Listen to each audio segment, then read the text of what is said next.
Liberty came into the Final Four as the most feared team, flashing defense with timely hitting, but losing the semifinal to Rockwood Summit, giving up 10 walks and 10 runs. Meantime, Willard lost the semis in a classic pitching duel.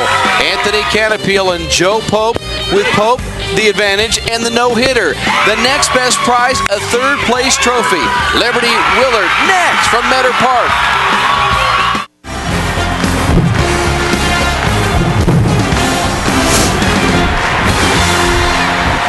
4 days of championship baseball has come down to this. Game 16 of 16 for third place in Missouri Class 4. 27 win Liberty and the local team, the Willard Tigers. And welcome to Meador Park in Springfield, Missouri with David Belfani. I'm Dave Stewart. A couple of teams in the same spot with dramatically different demeanors. Willard very upbeat, Liberty not quite so much. Well, expectations are riding high for Liberty. I mean, they came in here with state champions on their mind and with strong defense and timely hitting. That just wasn't enough to overcome a big deficit that Rockwood Summit put them in. But here they are in tonight's game, and they're going to do their best to lock up that third-place position. Jacob Francis, you see, sparking the Liberty offense late with a two-run home run. A dramatic story coming back from an auto accident early in the year. Willard, the Tigers, with a great effort, but going against somebody that had a no-no working. They did get some base runners, but not able to score anything. Yeah, Joe Hope was on top of his game, and unfortunately, Willard had to go up against him on that time. But timely hitting and maybe a little execution on the offensive side, that'll turn some things around for him. We've seen lots of young pitching. We'll see more of it. Liberty with a sophomore starter. Blue Jays, Willard next.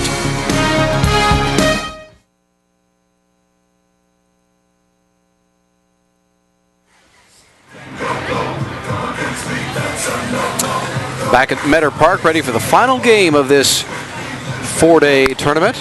Missouri classes 1, 2, 3, and 4 as we take a look at Willard getting ready to bat for the first time. They will be the visiting team, but against Liberty with a sophomore starter. Ross Giuliano with a good record, earned run average a little bit bloated for the record that goes with it. He's young, and you expect that out of a young guy, but he's going to get a strong opportunity here at the state playoffs to get the experience under his belt and lock up that third-place position for his respected high school. Trevor Bowling leads things off with a base hit over the shortstop, and Willard has the leadoff hitter on here in the top of the first inning. Well, Trevor's wasting no time. He goes after the first pitch. He gets a fastball down the middle, and he just rips it right over the shortstop Winfrey's head, and he's the leadoff man on for Willard and goes ahead and gives them their first hit of the state playoff tournament. DH Ryan Stewart, the designated hitter, bats in the 2-hole, coming off an 0-for-3 game of the semifinals with a strikeout. Giuliana, a sophomore, with a chance to get some valuable experience. One of the comments that Coach Bragg made to us before the game for Liberty.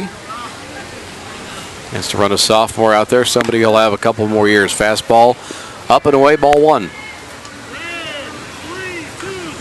Giuliana is a tall, lanky kid, and he's going to go heavy with his fastball. He's a command guy. Will show a curveball changeup combination. But he's going to attack these Willard hitters. Fastball knocked into right field for another base hit. Bowling will pull up at second base, and the Tigers have back-to-back singles to set up Jed Owen, the number 3 hitter, the first baseman who was on base 3 times on Friday in the semifinal game. It was a no-hitter for Hope, as you mentioned, but there were base runners, and Owen reached every time. Yep, twice on walks, once on an error, ripped down to the third base line, and Owen did his part on getting on base for his team. Unfortunately, was picked off at one point in the game, but if he could find himself finding ways on base, that's all a coach could ask for. Again, because of the sun, the players on the right side of the field will battle a setting sun. First pitch misses inside to Owen. He looks big. Yeah, there's nothing wrong with your TV. That's a tall drink of water right there. I was about to say the same thing. 6'7". He takes ball 2. So after throwing a couple of fastballs that were turned on, nibbling a little bit inside, Not wanting to leave one over the plate, but now working behind in the count to the senior first baseman, way outside, ball 3. Well, you could understand maybe a 6'7" frame is a little intimidating. See him last night draw a couple walks, and first at bat tonight, already a 3-0 count. Liberty does have a lefty playing catch down the bullpen way. There's a ball dropped safely into the corner in right field. Owen turns, heads for second base. 1 run will score. Bowling, followed by Stewart. No play at the plate, and Liberty leads it. Liberty trails it 2-0. The Tigers jump out on front of the 2 RBI double by Owen. 3-0 count. You know you're going to get a fastball down the heart of the plate, and Owens was ready for it. Gets extended on a fastball, drives it down the right field line, and that's good enough to bring both runners around to give Willard an early 2-0 lead. Michael Burgess is the cleanup hitter. The right field Tigers. Squares to bunt and fouls it back to the screen. 1 strike and nothing. You know, Willard had a tough night last night and getting guys on base, but I believe that hitting is contagious, and having the first 2 guys go up there and get singles, your 3-hole hitter hits a double, and Willard's feeling confident now and looking to have production throughout the entire part of the lineup. Willard's coach, Scott McGee, very excited about the opportunity to play a game and win a game, and he said, you know, going into the tournament, we had, you know, in our minds, Liberty the heavy favorite, like 50% chance of winning it. Everybody else is like 15%, which doesn't add up to 100, but you get the point. He thought that Liberty was the team to beat, and, you know, they're in some ways honored to get the chance to play him and have a chance to beat him. The bunt is laid down. Throw across is in time, but it does move the runner. Owen over to third base. Burgess doing his job in a nice sacrifice. Good job by Andy Reith being there and expecting a sacrifice bunt with the runner on second. The batter is looking to lay down a bunt on that third base side to draw that third baseman away from the bag so the runner could advance, and well executed. Justin Atchison, the left fielder, getting signs from Scott McGee. He would have come in to close the ball game on Friday had Willard been able to take the lead late. We saw him warming up in the outfield with one of the visits to the mound, just in case. And one of those situations where if you're a field player, it's a little bit trickier than, you know, being out of the game. But he's been there before. And Atchison may get a chance to pitch here today. 0-1 pitch, breaking ball, fouled out of play.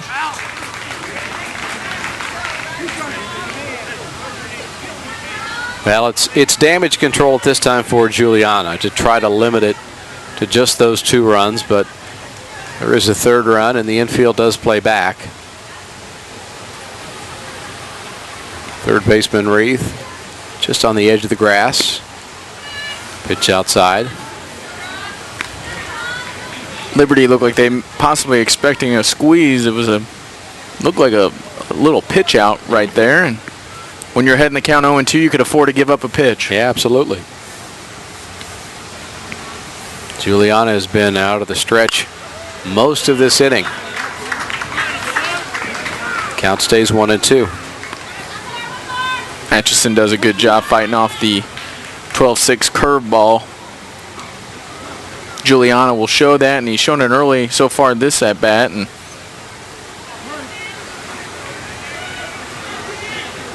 getting the curveball over early is a good sign. The 1-2 offering. Fouled back. Glamour slide for the catcher and the umpire. They may have got the good piece of the home plate umpire, and this crew's done. They've really done a nice job. Mark Mars is working behind the plate for this 3rd place game. Leroy Robb at first, and Bill Buchanan on the third base side. So you want to be an umpire, do you? You better get all the gear. Again, 1-2, just missing. 2-2. Good call right there by the umpire. Hinckley, the catcher, was setting up outside and almost half of his body in the other batter's box, so that was kind Kind of a wasted pitch on the outside part of the plate, trying to get a call out there. Breaking ball up, and the count goes full.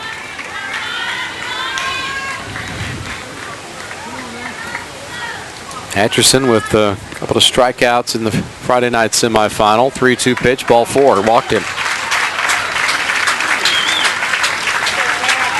Well, you hate to say it, and you hate to hear it as a Liberty fan, but the word walk has been a reoccurring word following yesterday. 10 walks in last night's ball game for Liberty, and go ahead and add another one on for today.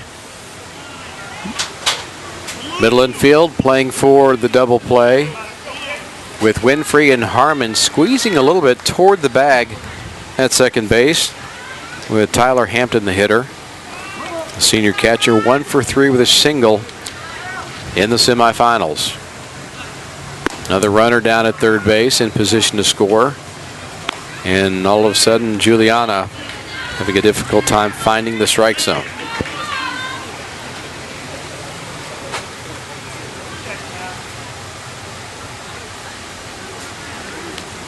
Infield, again pinching at second and short up the middle. The outfield shaded slightly toward left. And medium depth at best. 1-0 pitch. Popped up. First base side, everybody chases. And a nice diving effort, but Newland not able to get there and squeeze it. He had a long run over there to the foul line on the right side, and with a right-handed batter up, the right fielder is shading over more to the left center to give up that line. And so when the ball is placed over there on the outfield line, he has a lot of ground to cover. Newland wearing his sunglasses because, as you can see, the long shadows now with the sun going down. It is just after 7 o'clock here on what's been a spectacular day for baseball. We saw a performance in one of the Class 3 games, an 18 strikeout game. Okay, that's a 7-inning game. That's 21 outs. That's 18 strikeouts. 1-1 pitch, misses. That's something you do in a video game. I don't even know if I could accomplish that feat in a video game. 18 strikeouts, 18 of 21 outs. Juliana again set. Runner goes. Batter swings through it. And the infielder comes in front of the bag in case they try the double steal. Owen was not going. So now they have second and third with a man out. Double play not in order.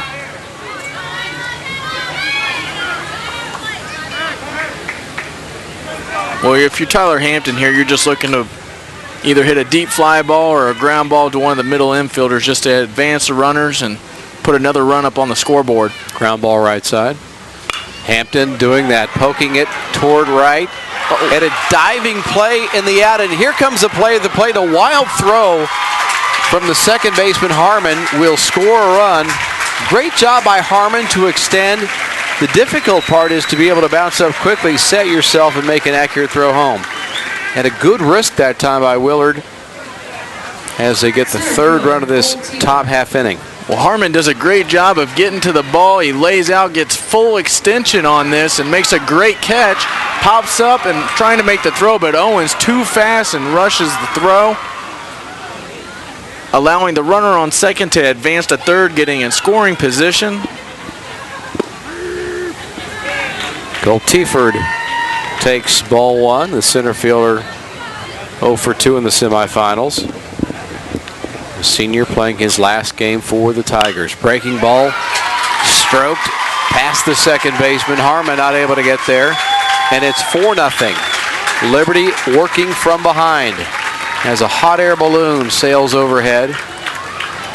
That's a low hot air balloon right there. Francis's home run shot might have hit that last night. Now, Francis he would have put it in the basket, that ball that he hit last night. There you go. Bragg will make the trip to the mound and will make a change. Sights and sounds from Springfield high above Meador Park. Liberty changes pitchers because Willard's already up by 4.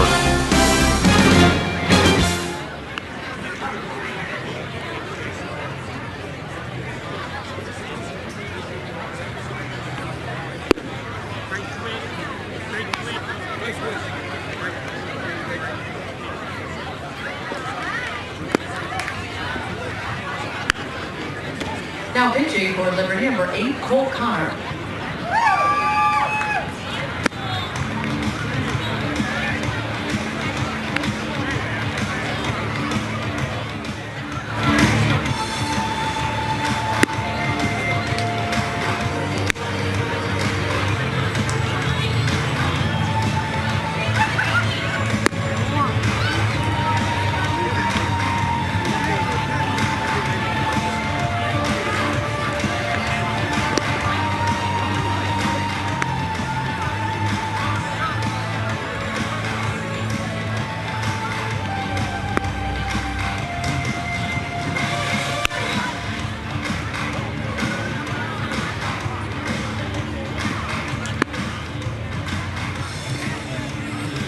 I am, but No.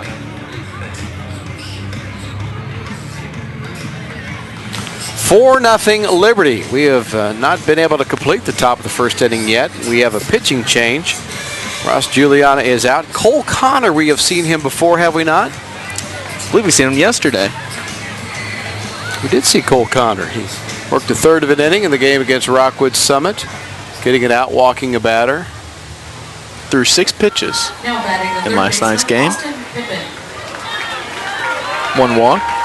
He'll face Austin Pippin, the number 8 hitter, senior third baseman for the Tigers. Of course, Willard in the neighborhood, about a 15-minute drive from here, just north and west of the Springfield Airport. Lefty Connor just has to stare at the first baseman, and sometimes that's enough to get the runner to go back to the bag. Tiefer does. Now he's picked off. The throw, and they sail it. And Ullman was trying to get an angle with the base runner in the way, and you've got to pick a side. And one of the challenges of the pickoff is for the first baseman to have an angle, so you don't bounce it off his helmet. Well, when a lefty, And a base hit, falls to center field, waved home, play at the plate, and he's tagged out. So Willard aggressively. Scott McGee sends Cole Tiefert around third base on the base hit by Pippin, but he is out for out number 3. Liberty comes to bat, down by 4. Be sure to get your souvenir t-shirts. They're on sale near the main concourse through the 3rd inning. Again, it'll be last call for souvenir t-shirts. Missouri Cotton Exchange will be closing up at the end of the 3rd inning.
For nothing, Willard leads Liberty in the middle of the first inning.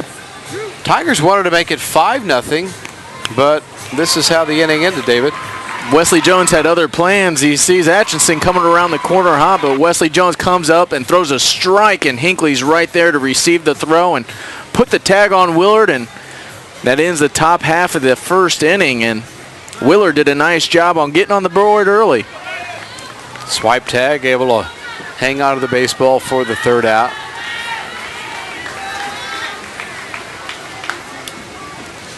Liberty not the same potent offensive team the that we saw the last couple of years. Of course, the Blue Jays played in the finals a year ago, but a team very, very successful. 27 wins on this season. First pitch to Wesley Jones. We'll roll back to the screen. And another, fair to say, crafty lefty, Austin Reeves.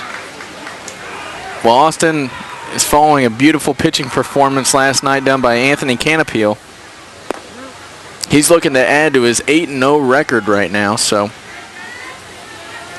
Austin has had a great season thus far and looking to close things out right now. Good look at him. Earned run average just over 2, but working behind the count now 2-1 with a 4-run lead in the first inning of the third place game in Missouri Class 4. Glad you're with us at Meador Park in Springfield, where the sun is setting and causing challenges for those on the right side of the field.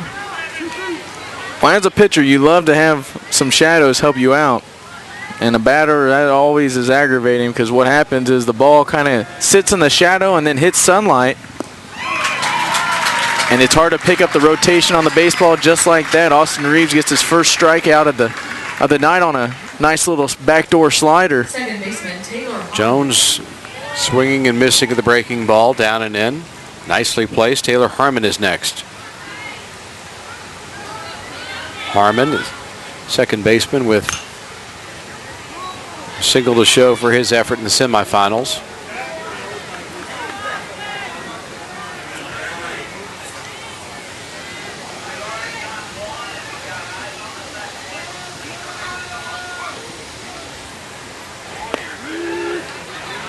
Just on the inside corner. Count goes 0-2. Delayed call.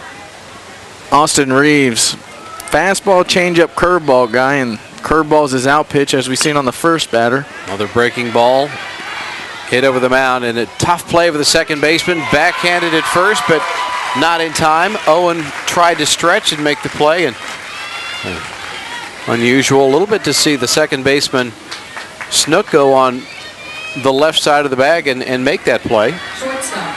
No, he had a great break on it, and Snook makes the throw over to the big man, 6'7" Owen. Nice little pick, but great hustle down the line by Taylor Harmon to beat out the throw and get an infield single. So Liberty has a base runner with Nathan Winfield, the shortstop, batting third. Single and an RBI in the game Friday night against Rockwood Summit. And Nathan's played a big part in the success that Liberty's had the last 2 years. As a sophomore, he made All-State. This year, as a junior, he's expected to follow and do the same. 2 for 3 versus Rockhurst in the quarterfinal game. One of the 5 first-team all-conference players out of the Suburban Big Six. The conference player of the year was Schwant, who saw pitch in the Final Four game. Schwann only going 3 1/3, giving up 7 earned runs. 1-1 to Winfrey. Throw over first.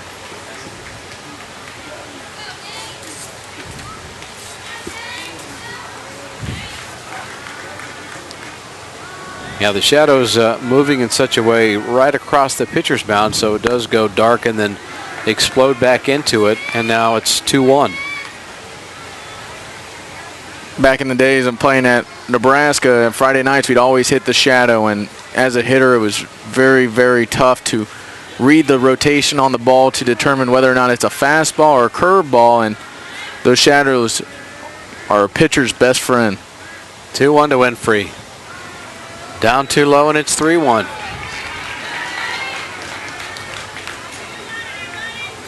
That by the time it takes your eyes to tell your brain to recognize the spin on that ball, it's right on top of you. It's too late. 3-1.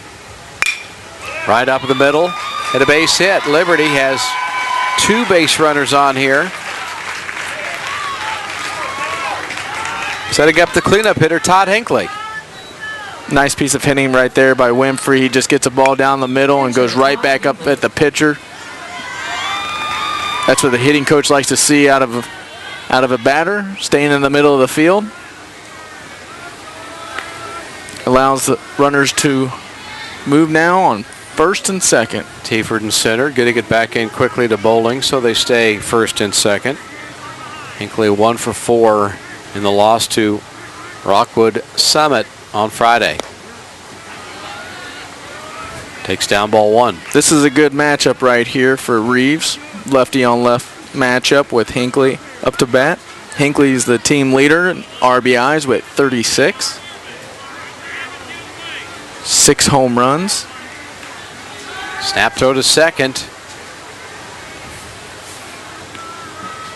Harmon back safely. Really haven't seen a lot of left-handed hitters in Missouri Class 4 in the games that we have seen so far. And this is the 4th one. There's a ball flared to left field and down safely, and Kirk Bragg will hold the runner right there, and the bases are loaded. Hinckley gets just enough on that one, hits it off the end of the barrel, but pushes it over the shortstop's head into left field, and good job. Nice long follow-through swing to get it out there, and station-to-station baseball right now for Liberty. And we'll have a visit to the mound to talk about this scenario. Of course, you knew 4 runs wasn't going to hold up. But already in the bottom of the first inning with 1 man out, we've had 4 runs total and 8 hits total.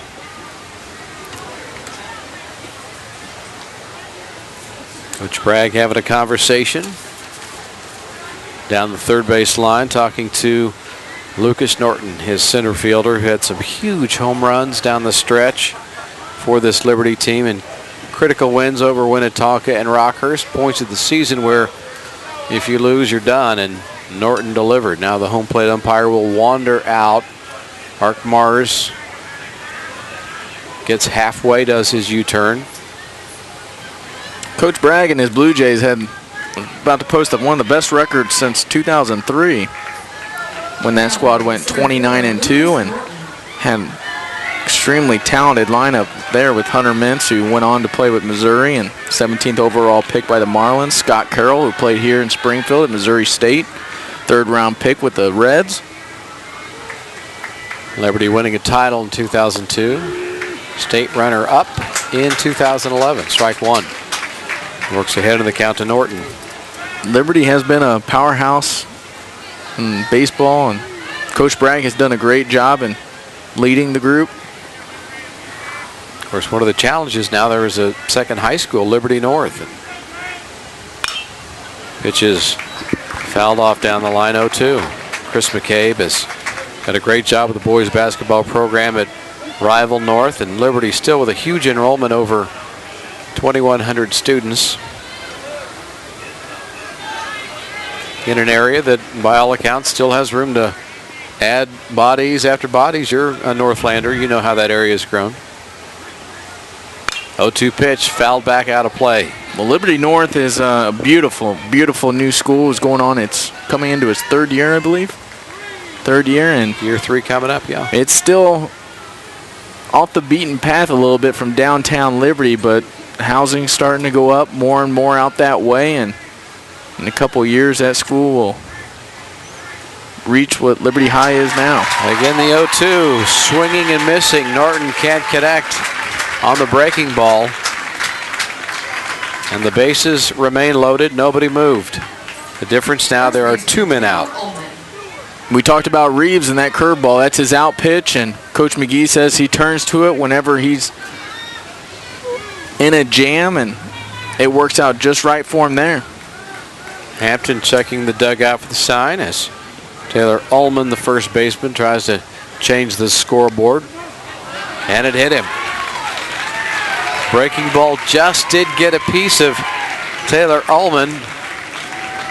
Hit by batter, RBI. Liberty's on the board, down 4-1 here as the bases remain loaded for Andy Reith. Station to station baseball for Liberty. Single, single, single, hit by pitch, base to base.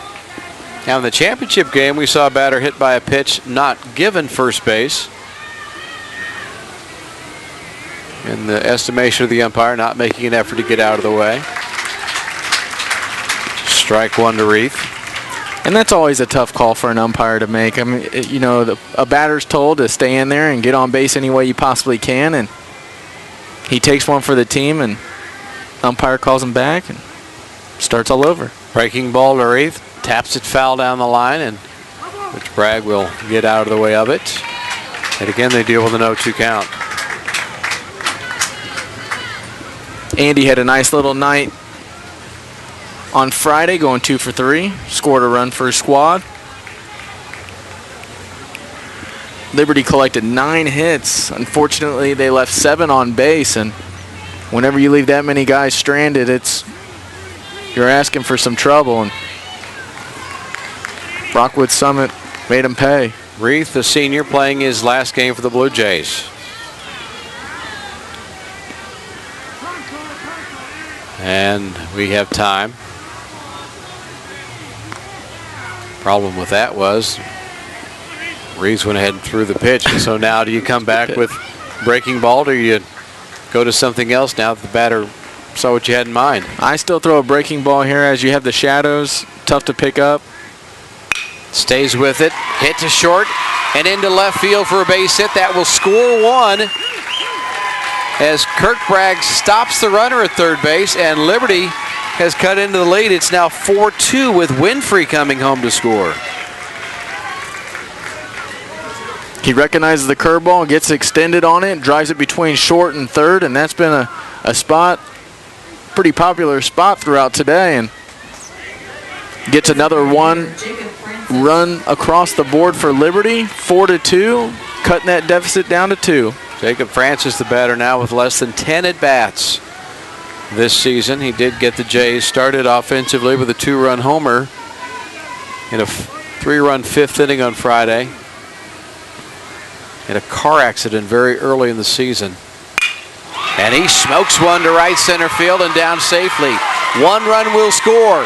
2 runs will score. Coach Bragg waving and now stopping the runner at third base, and he may have wanted Andy Reith to keep on going. Initially, it looked like he was going to wave him around, but instead it's second and third now in a game that is all tied up. It's 4-4. Well, the big man does a great job in just driving the ball to right center field, and the center fielder shaded over to the left side, so this one's going straight to the fence. Coach Bragg's waving all the runners around, but when he's giving the sign to Francis to stay at second, I believe Reith thought he was talking to him and held him up, and he still could have made it home, but stay on the safe side and hold up at third. Yeah, Coach Bragg hopped up and down a little bit,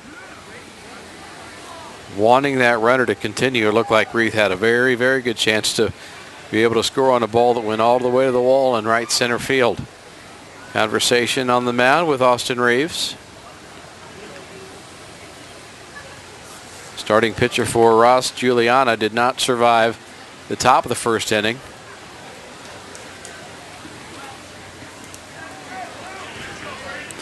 Willard's going to stick with Reeves. Yeah, he'll stay out there. Nobody in the bullpen getting loose as of right now.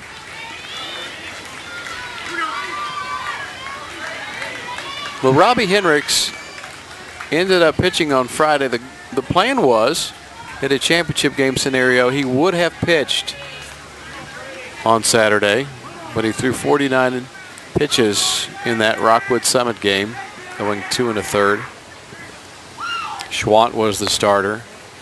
This is the number 9 hitter. They've gone through the order all the way to the end. Brady Newland takes ball 1.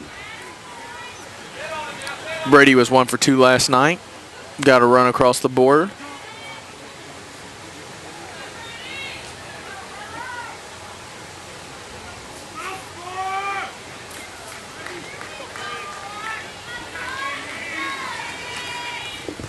Very talented Liberty team. 13 players on to college this year and last year combined. And Winfrey, one of the underclassmen, a junior, will play somewhere as well. Ground ball, right side, into right field, scores 1.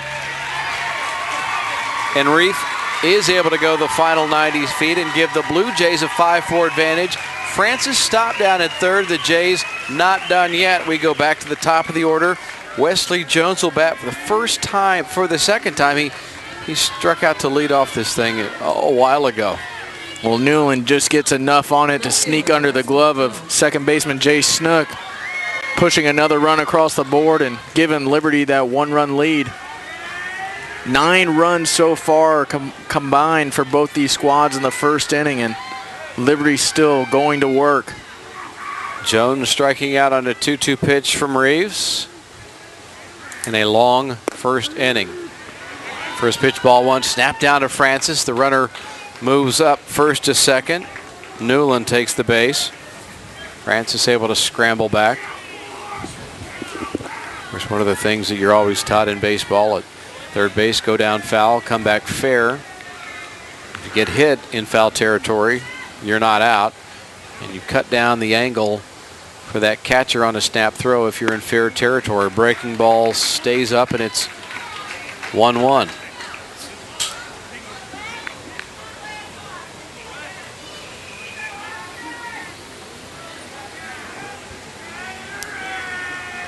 Jones has yet to decide on a college. Rockhurst University, Central Missouri both could be. He'll decide sometime this summer.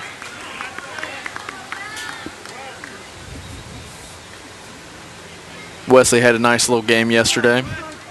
We went 2 for 4. Looking to continue that on into tonight's game against Willard. And he does not want to make 2 outs in the inning. That's always tough. That's always lurking in the back of your mind, too, as you're coming around to hit again.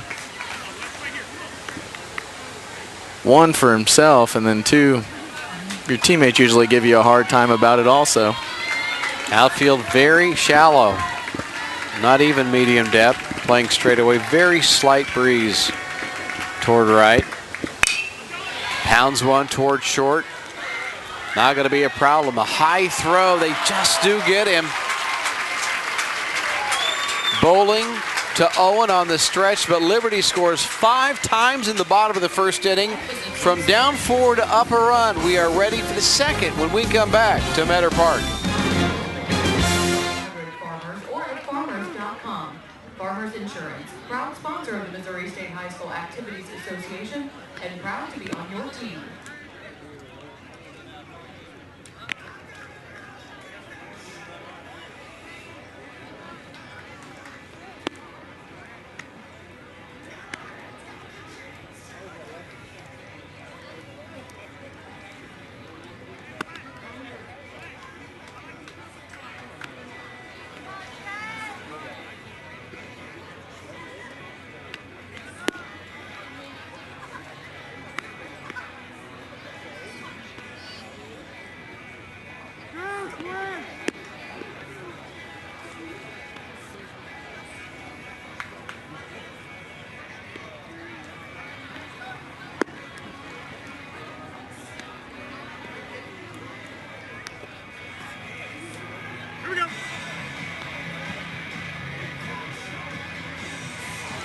There's a look at the Willard dugout as the Tigers went from enjoying that 4-run lead to not so much. Now down by 1, as we saw. How about a first inning with 9 runs and 11 hits total between the two teams, David? Well, I definitely didn't expect that as we get a leadoff bunt in the air and Liberty's there to make the play. But you said it, 11 hits in the first inning, and we're talking Willard had tough time last night getting the hit across, and I think they're taking all their anger and frustration out today on Liberty. Jay Snook had the idea of, didn't exactly drop down a bunt, it was in the air and caught in the air by Wraith at third base. 1 man down, back to the top of the order. Trevor Bowling started things off, the shortstop with a single, and came around to score. In a rather lengthy, productive offensive first inning. Foul off, 1-1. Cole has done a good job coming in replace of Juliana, throwing strikes. Pitch to contact, let his defense work behind him. Breaking ball up, and that's in the gap in left center field. Bowling to second base, turns the bag, and will hold it right there. And a one-out double, and the tying run sits at second base now with Ryan Stewart, the DH, coming up. Well, Trevor gets a hanging curveball, and he does what everybody should do to a hanging curveball and drive it into the gap. And he has good speed, holds up at second in scoring position for Ryan Stewart, who singled in the first. Singled on a 1-0 pitch, scored the second run of the game. Connor to throw to second. The shortstop Winfrey sneaking in behind. Sometimes that accomplishes the goal of trying to keep that runner closer. Showed bunt. Did not. Ryan has 28 hits on the year, 22 RBIs, 7 doubles, 3 triples. Looking to add to his .373 batting average. Misses. Nope, got the outside corner, beg your pardon.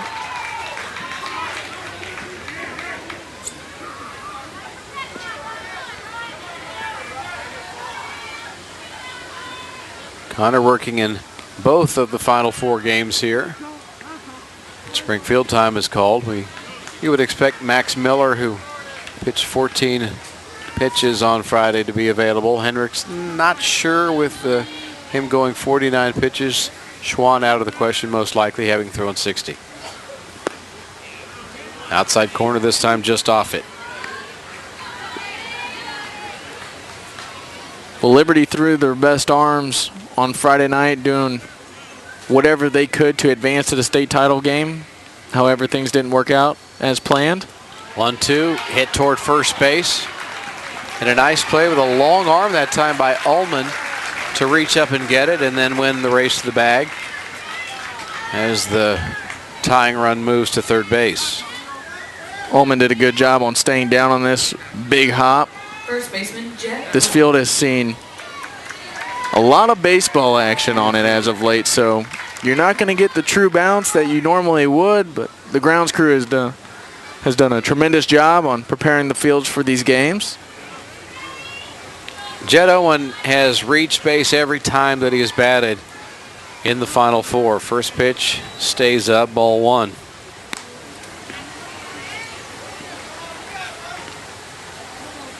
Batting with 2 out here in the second in a 5-4 game. Fouled off 1-1.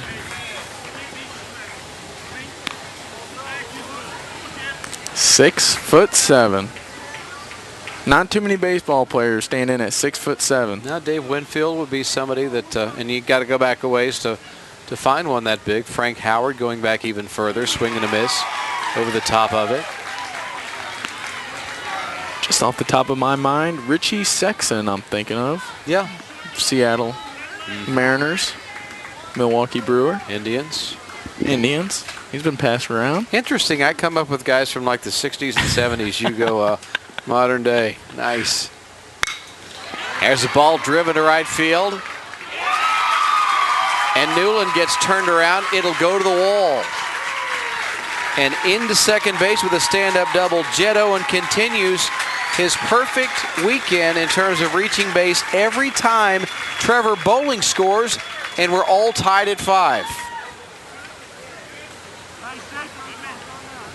Well, Hinckley's asking for a pitch at a certain location, and Cole just misses it. He wants it out of the strike zone, and he throws it in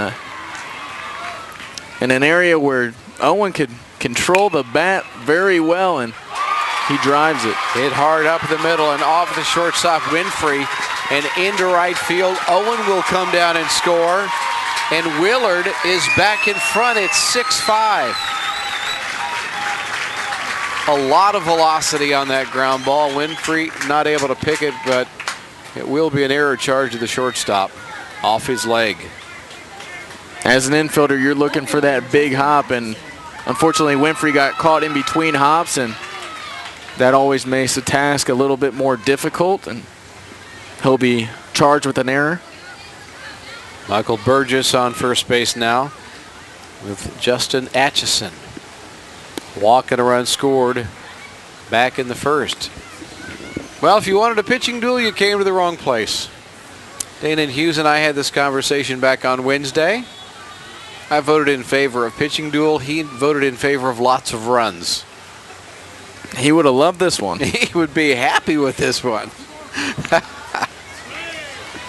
And, of course, you're a big fan of the 7-inning baseball, too, having played at Nebraska in college. It's a 9-inning game, and sometimes those are long games. They could be very, very long games, and I would vote for 7. I would be in favor of that. Well, then you might as well play 2. Yeah? Yeah. Uh-huh. Atchison with a runner going, swing and a miss. Stolen base for Burgess. Hinckley threw a strike down to second, but Burgess got an outstanding jump.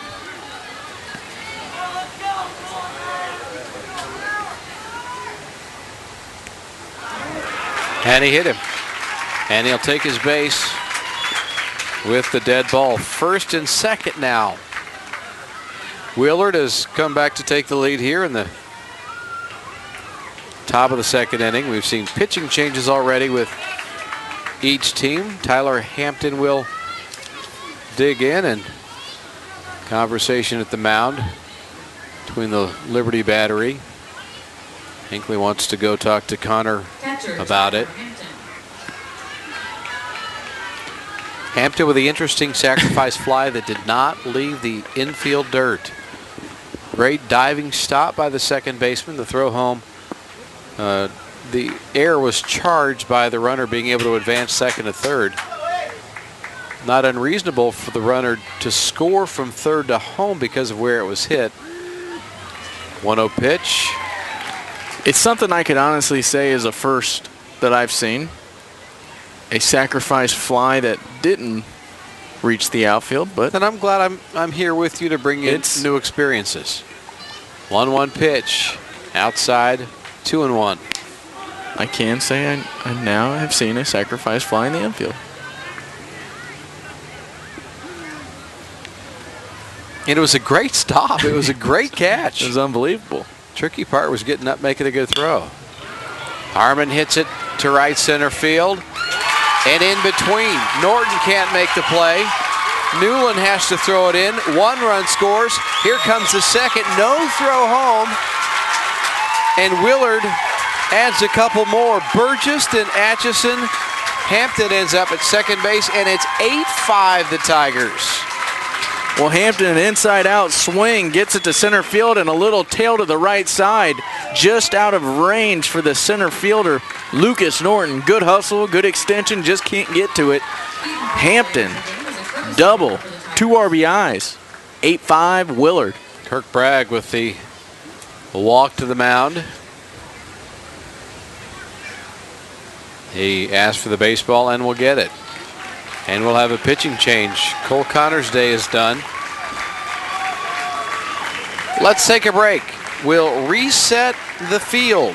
And the next pitcher, Willard by 3 over Liberty Tigers. Not done yet.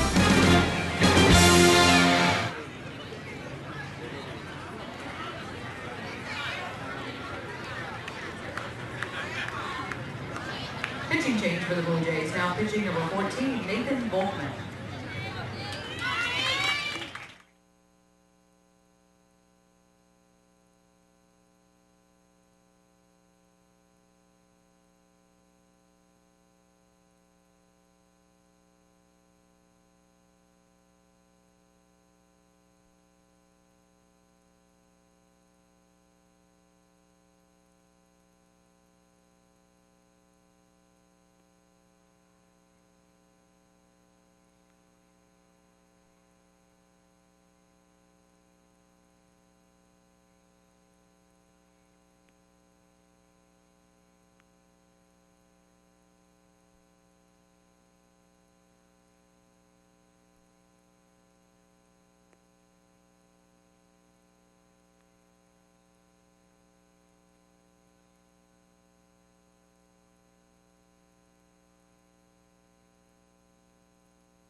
Now batting. It's the top of the second inning.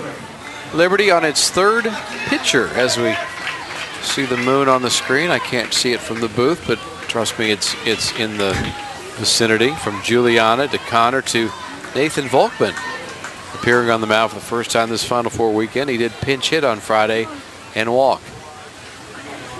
Facing Cole Tiefert here, top of the second. 4 more runs from Willard. First pitch, swinging, foul ball down the line. What do you know about Volkman? What's his story? Volkman's going to be straight over the top. He's a curveball guy, 12-6er. He's going to come at you heavy with this fastball. 23 innings pitched on the year, 4-0 record. Giving up 27 hits, 9 walks, and 17 strikeouts. Liberty with a team ERA under 3, which is terrific. You consider how many games they have played this year. They have some work to do offensively, having given up 8 runs already, and Willard not done yet in the top of the second. That's Tyler Hampton down at second after the run-scoring double. Brought in a couple. Cole Tiefert down to the count quickly, 0-2.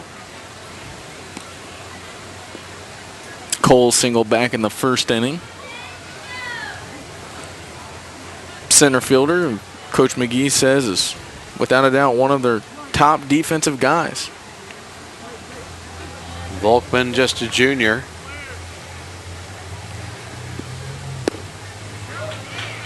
And now you've got the sun where it's shade, light, and then shade again. Adds a nice little wrinkle in there as the sun starts settling down. Always complaining. 1-2 pitch. There's that 12-6 curveball and a swing and a miss. And Tiefert down on strikes. But the damage is done. Willard adds 4 to 4 more. And the Tigers lead Liberty 8-5. Blue Jays come to bat. Bottom at 2. Back in a moment.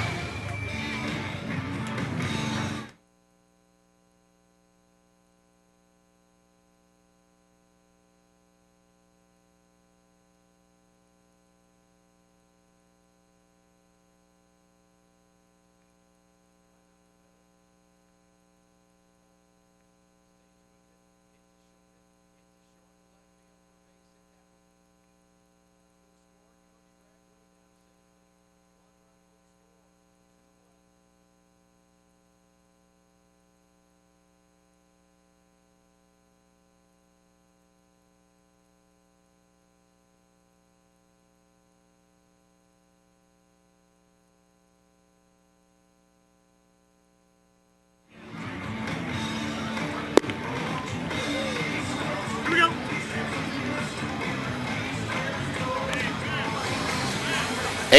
Willard leads Liberty. Bad news, good news. Liberty has given up 8 runs. The good news is they scored 5 times their first time up, and that pitcher's still in there. And it was production straight across the board. I mean, hit after hit after hit, stationary baseball, runner going base to base. And as you can see, Francis driving in the big one and clearing the bases on a double. Harmon swings, first pitch. Singleton scored back in the first inning as Liberty was able to bat around.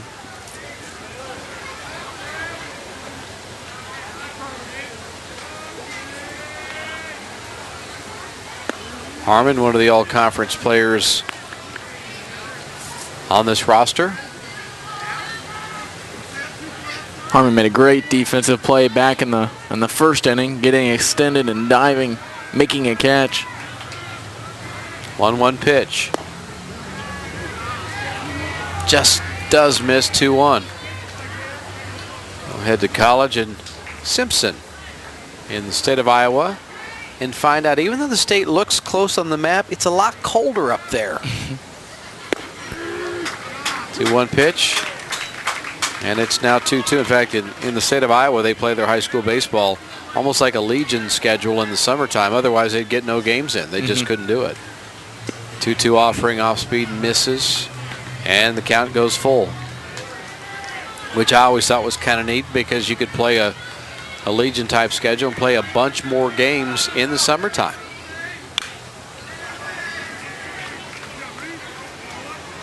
Legion's big in the state of Iowa and Nebraska, and you don't hear about it too much here in Missouri, but everybody's a little bit different. Again, the 3-2. Miss low. Blue Jays have their leadoff hitter on. They didn't get the leadoff hitter on in the first inning with Wesley Jones striking out. After that, it was all kinds of havoc. Shortstop Nathan Winfrey. Winfrey batting for the second time, singled and scored. Part of that first inning, 5-run inning. Facing Austin Reeves for the second time. Pitching backward again, off speed, missing.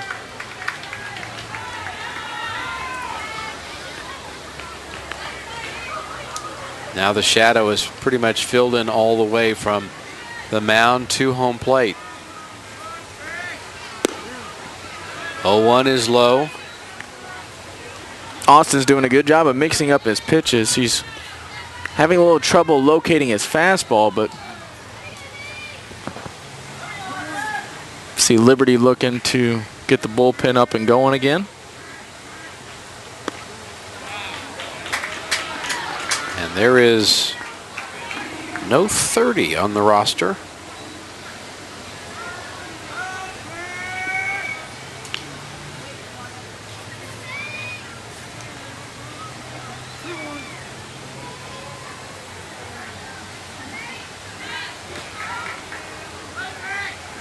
Two-one pitch to Winfrey, holds off. And didn't mean to do it.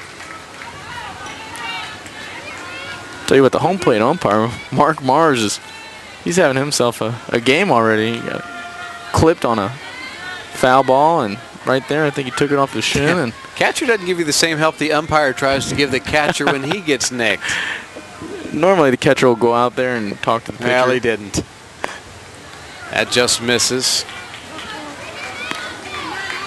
Catcher Hampton gets a glove full of dirt, shakes it out. 3-2 now. Second batter in a row. We've gone to a full count here in a ball game that's taken about a full hour to play. 2 innings, don't have an out yet, and it's ball 4. Back-to-back walks. Harmon, then Winfrey.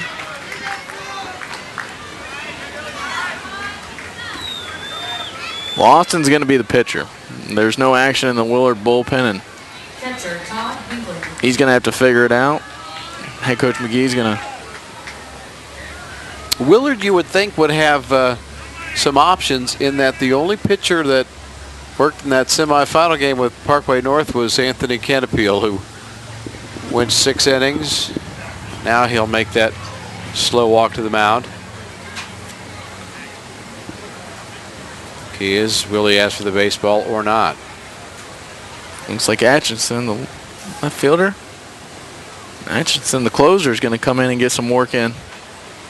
We were prepared for him to be able to work his way into the ball game on Friday in the right scenario, but because his team was not able to come back and tie or take the lead, and Austin Reeves' effort is done at an inning plus, having walked the first 2 hitters here in the bottom of the second inning.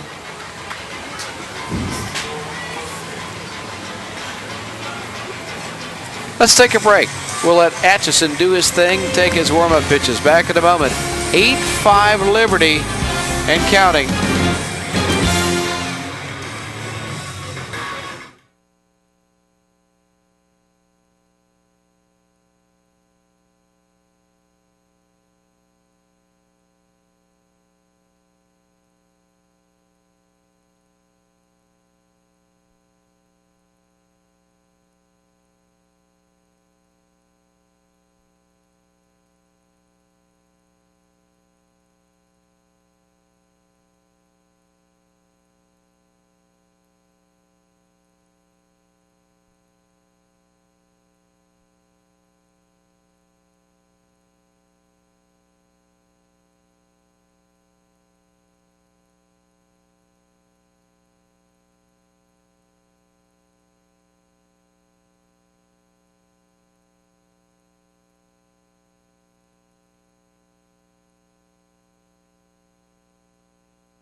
From left field to the pitching mound, Atchison is now working it for Willard.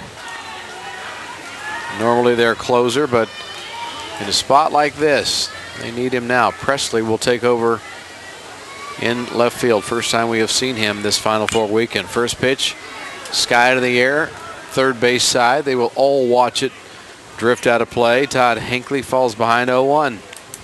Walk and a run scored back in inning number 1. Base runners not hard to come by in this one, my friend. It hasn't been the case in tonight's game. 14 hits and an inning and a half of play, and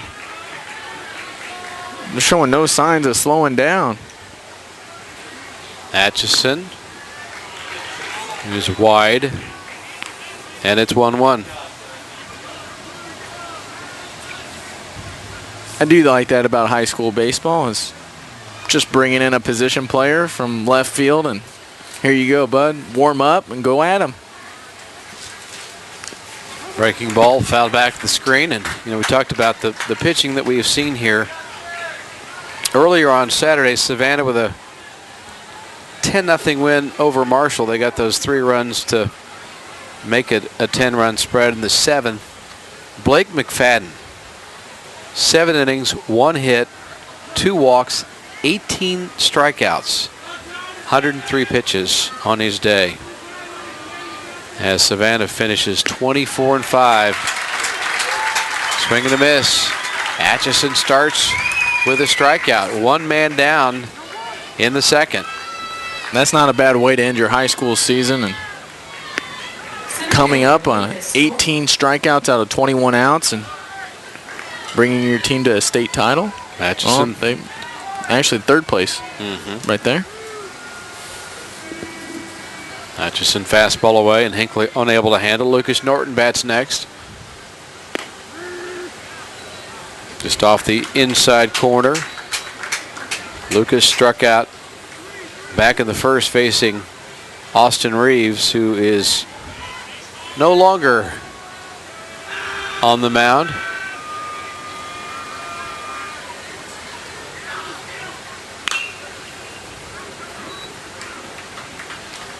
Atchison doing a nice job of getting after the strike zone. Fastball, curveball combination. Of course, you played at Rockhurst and University of Nebraska. What'd you do in the summertime? Who'd you play for?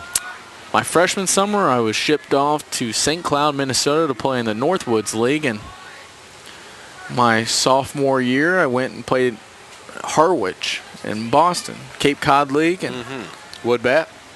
Yep, summer leagues are wood bats, and it was a tremendous experience. 0-2, grounded up the middle. Chance to turn 2, 6-4, but not enough on the throw, and it gets by Owen, and a run will score. Taylor Harmon comes down to score. Owen unable to handle that throw on the relay. They do get the force at second.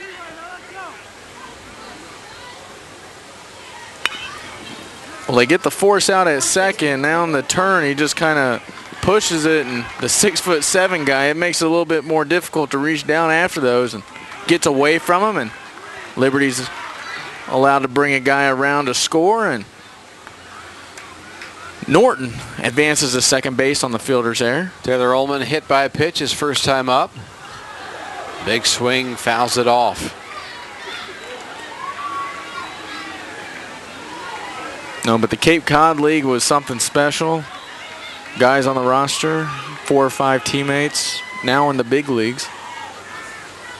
Which always makes it fun to follow your teammate and see how they progress and go along and make it to that level. Atchison, the 0-1 pitch, breaking ball, swing and a miss. And usually they have, a host family that puts you up and you both times promise to behave. Absolutely, of course. Nothing else? No. Yeah, the first year I stayed at a host family that was a little bit outside of town, and the second year had to struggle with living on the beach. Yeah, had to fight through that. 0-2 to Ullman. Tap back to the screen. One of the things that I'm sure you saw playing in college at Nebraska and all over is the advantage the kids from California and Florida and Arizona have, because they play all year long, and we're limited by weather here in the Midwest. We had a mild winter, but it was just unusual weather. Don't normally have that. 0-2 pitch is hit to short, a bad hop, and it'll go through to left field, and another run comes down to score. That time the ball just ate up bowling, bounced over, and it's 8-7. Tough break right there for bowling. That's just hitting a bad spot and gets right past him, and not much you could do there, but Liberty will take it, and they'll add another run to the scoreboard. 15 runs and an inning and a half of play. Bottom of the second is yet to be complete.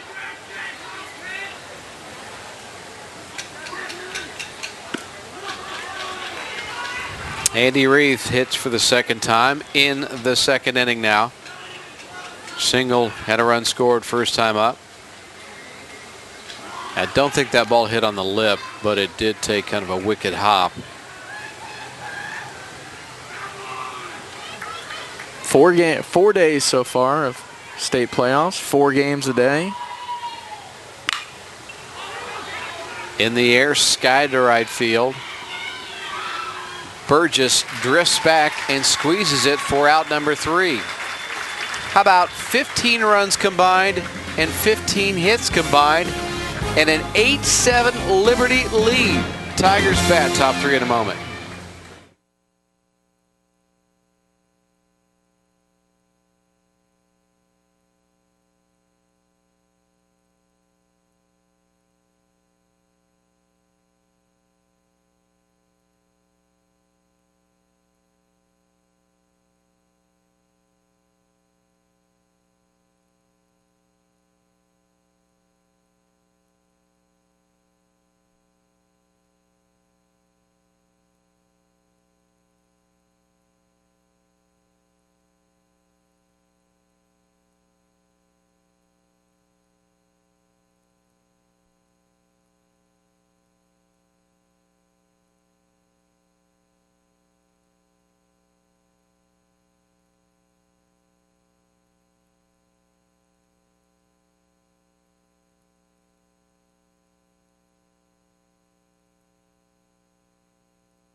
Took a little bit over an hour to get through the first 2 innings. It was highly entertaining if you like offensive baseball. There's your line, 8-1, 7-2. Liberty trailing Willard. Tigers batting for the 3rd time in the top of the 3rd. Austin Pippen, who singled his first time up, swings through the pitch from Nathan Volkman. The 3rd pitcher we've seen from Liberty. From Juliana to Connor, now Nathan Volkman out of the bullpen. Laced to left field, but caught. Jones able to go toward the line and make a nice, that ball had some top spin on it, but it stayed up enough Jones could chase it down. Right man, right spot was the left fielder Jones. Austin Pippen was on time with the fastball, barreled it up and hit a nice little liner right to him. Coach McGee doing a little bit of everything, giving signs over at third base box, occasionally the bat boy. Mm-hmm. And looks like we're going to have a pitch hitter. You know who that looks like? Oh, yeah. That was that's Anthony. That was Mr. Nails on Friday, and you know, we talked a lot about Joe Hopen, rightly so, that no-hitter that he threw in the semifinal game, winning it 1-0. Anthony Canapeel was terrific, and he is batting now for Jay Snook, and this is kind of what we anticipated, that Willard would do that with a second base position. They would run different guys out there. Canapeel spanks one into right center field. Big fella taking a turn at first base, and he will stick there with a single. We'll see now if they run for him, and likely will. Anthony gets a fastball up in the zone, barrels it up. That ball had eyes right past the second baseman. Good effort play by Taylor Harmon. But Anthony gets himself a single, and he'll be a pitch ran for number 0, Jeff Arnold. Sophomore outfielder who's not had an official at bat this year, but he has stolen a base. He'll trade spots with Canapeel, who did his job. Back, top of the order. It's the third inning. It's the third at bat for Trevor Bowling. Single and a double. He has scored twice in an 8-7 game, with third place on the line in Missouri Class 4. Rockwood Summit playing a thriller with Parkway North, winning it in the bottom of the 7th inning. Able to get it done against their closer. Pitch stays up and misses. 2-0. Trevor starting out tonight's game in a nice way, going 2 for 2 with a single and a double. Good looking outfielder, or excuse me, shortstop. In there for strike one. Nathan seems like he's settling in a little bit better than the previous inning, starting to get a little bit comfortable on the mound, getting the feel for all of his pitches. Arnold over at first, has a stolen base on the year. Before the 2-1, a throw over to chase the runner back. That's Jeff Arnold.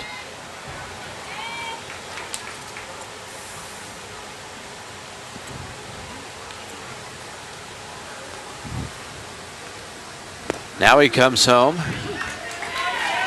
and it's 2-2. Nice little off-speed changeup on the outside part of the plate. Catcher Todd Hinckley does a good job of framing that pitch up, making it an easy call for the umpire.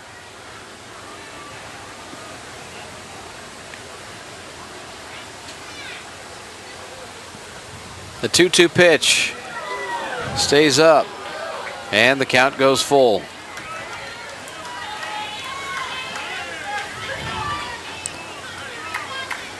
With Trevor up to bat, good contact hitter. This may be a good time to get the runner in motion.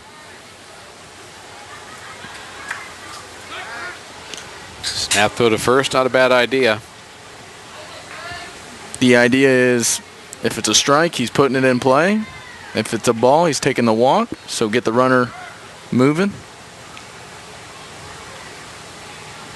3-2 pitch. Hit hard to second. 4, 6, and 3. Liberty turns it. Harmon to Winfrey, then Ullman. And how about a 0 on the scoreboard for the first time? Tigers with base runners, but no runs. Liberty coming up, down a run, trying to do something about that.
8-7, Willard leads Liberty in the consolation game in Missouri Class 4. Atchison is now pitching, the closer for Willard. Coming in early in the game, that's Jacob Francis, who doubled his first time up. He homered for Liberty on Friday.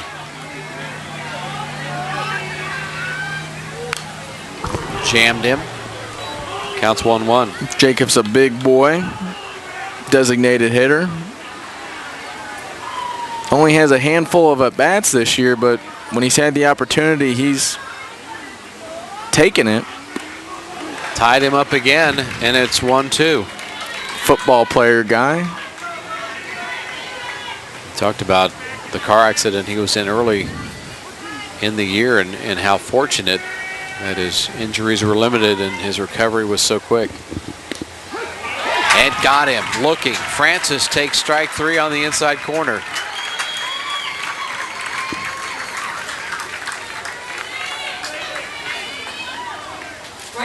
Well, Atchison just comes in with an inside fastball, freezes him up, and records a strikeout. Atchison's really settled in and has done a great job in relief pitching, coming in from left field. Great tail on that fastball. Brady Newland is the number 9 hitter. The second baseman singled his first time up. Back in the first inning. Off speed. Right to the second baseman. Over to first. Snook to Owen. And there are 2 gone.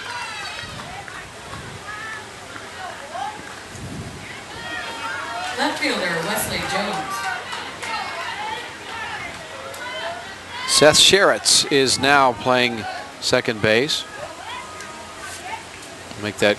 That's going to be the rotating correction. Position. Yeah, it's and we were kind of warned about that in advance, that a lot of guys would have a chance, and Sheritz again getting it done. How about a 1-2-3 inning? Strikeout looking. Newland and Jones both grounding out to second, and we have a scoreless third inning. We also still have an 8-7 Willard lead.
We've had a hot air balloon. It looked like it was lower than the lights. We've got ducks just beyond center field in a town that's seen very little rain lately, although a bit of a makeshift pond after some of the rains that we had on Friday. And a scoreless third inning takes us to the 4th in an 8-7 game. Nathan Volkman back on the mound. Had a strong top of the third inning, looking to repeat that here in the 4th. Ryan Stewart looks at ball 2. He's 1 for 2. Walked and, singled and scored back in the first inning. Grounded foul.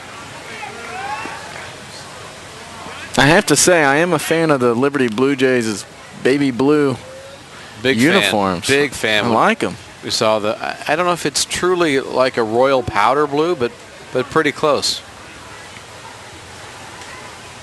2-1 pitch, check swing, didn't, and it's 3-1. I'm in favor of 2 teams that look different, unlike the Class 4 championships with Rockwood Summit and Parkway North both wearing black tops. The difference was the color of the numbers, and Ryan Stewart takes ball 4. It's and without after a doubt, scoreless third inning, we have a leadoff hitter on, courtesy of walk. It's without a doubt easier on the eyes. I don't have to squint as much to find out, just to make sure I'm talking about the right team. Jed Owen has batted 5 times in the Final Four. He has reached all 5 times. Double, run, and a run. His first 2 times up. Ball in the dirt. Ball 1. When Volkman's doing his best, he's getting ahead with his fastball and working his curveball in occasionally. When he falls behind, it's because he's not getting that curveball over early, and it seems to be hurting him. Down again, and it'll get by the catcher, Hinckley. And the runner, Stewart, advances to second base.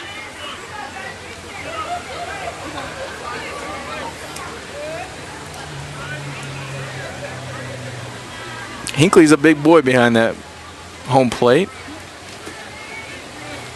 Worked hard for him last night, Friday night. A lot of balls in the dirt, but he did a great job keeping everything in front. Owen looks at ball 3. So now you know what he's thinking. He fastball up, and he might hit one over the scoreboard. Wind is, the flag is limp out next to the scoreboard in left. Fastball inside corner. I believe he called it a strike. I thought he called it strike 1, and Owen headed down to first base. And Bragg will go out to the mound. The scoreboard did put up a strike.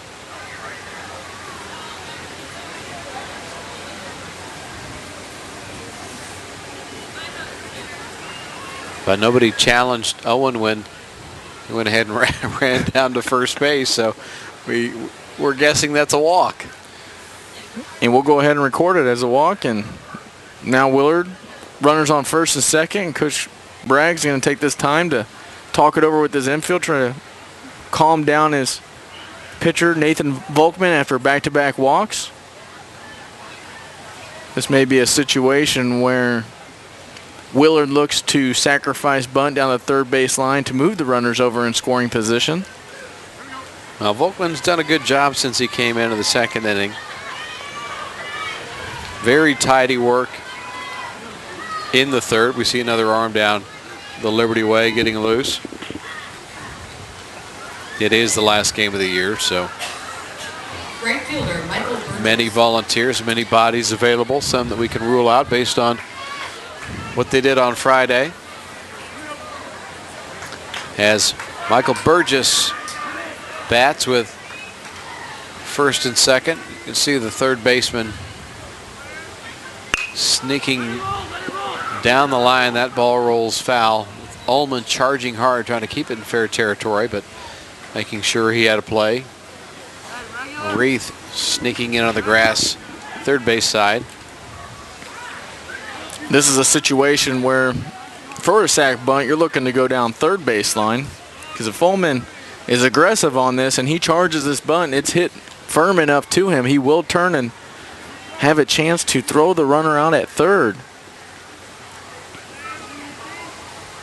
Willard up a run with runners all over. Throw down to first base, and Owen diving back safely. How about Jed Owen? 6 plate appearances in the Final Four, and he's been on base every time. He's done it in different ways. He's walked, he's been reached on an air, a bunt in the air, and nice try that time, and the catch in foul ground for the put out. Ullman throws to second base. The ball does work its way into center field, but Stewart will hang right there at the bag. And you said it, Jed Owen, the 6'7" big man on base consistently. He has pretty good speed over there too. I watched him leg a couple out. Justin Atchison started the game in left field. He is now pitching. He scored twice, walked and been hit by a pitch.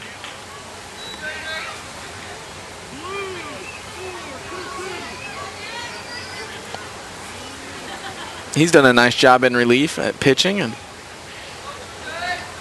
the one thing is we don't know if he's typically been in the closer role. We just don't know how deep he can go, how many pitches he's allowed. And they'll quickly have a Liberty conference at the mound. Hinckley and Volkman in an 8-7 game. I'm sure it being the last game of the year, there's going to be a little bit more leniency on the amount of innings he's allowed to pitch tonight. 22 on the year, and he has 2 thus far.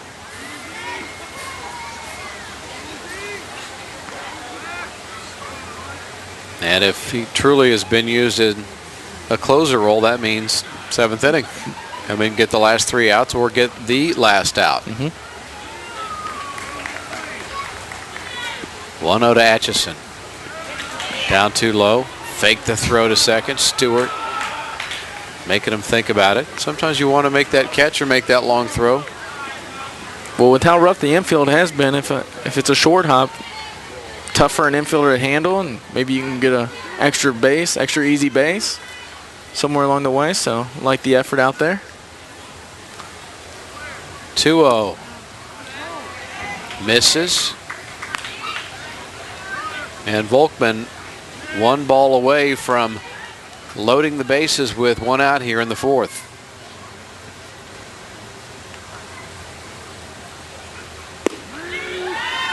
Right down the middle, strike 1. In this Final Four, Liberty has struggled with giving away free bases. And it's been something that's hurt them. To first base. Can they turn it? And it scoots into left field. The low throw. Stewart will come down and score.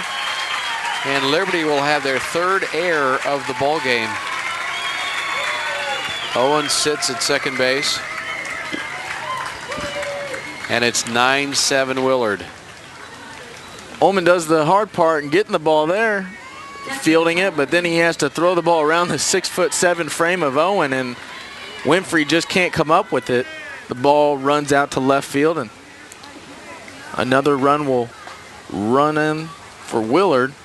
9-7 lead for Willard. Looked like he lost his footing a little bit on his plant foot as he tried to set and throw. Wanted to get it there quickly. And he had an angle with the base runner. Swing and a miss. Tyler Hampton batting. Hampton of the legendary infield sacrifice fly. And a double to follow. I'm gonna put that in a time capsule for you. I'm glad that's I can't tell you that's going to go with me a long ways. I may talk about that when I get home, and it's going to be on my mind for a while. Yeah.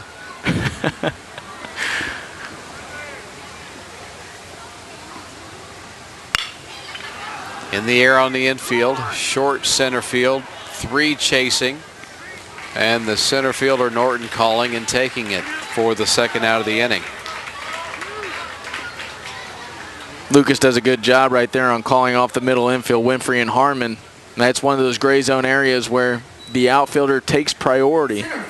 Once Winfrey and Harmon heard his name or heard his voice, they peeled off and gave way to the center fielder. Cole Tieford bats with 1st and 2nd, and 2 men gone. Single and a strikeout on his night, fouled back.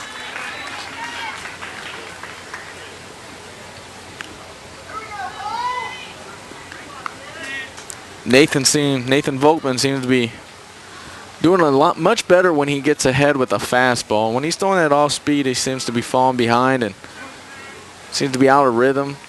But when he gets fastball over first strike, he seems to put himself in a better situation. Tieford looks at strike 2.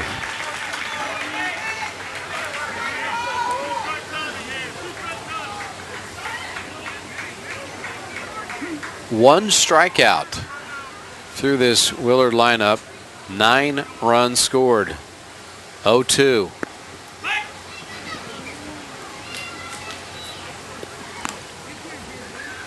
Pitch out right there, trying to catch Atchison at first base sleeping. on a back pick. 0-2 count, you have a pitch to waste, and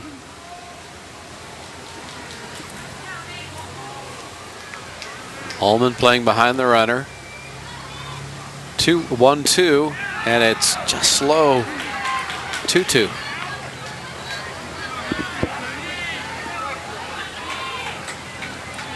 good looking breaking ball out there, just barely missed on the outer part of the plate.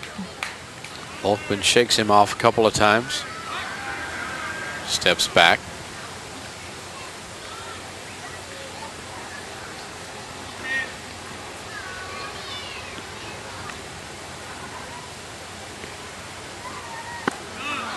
Misses high. Count goes full. One more bad one, bases would be loaded.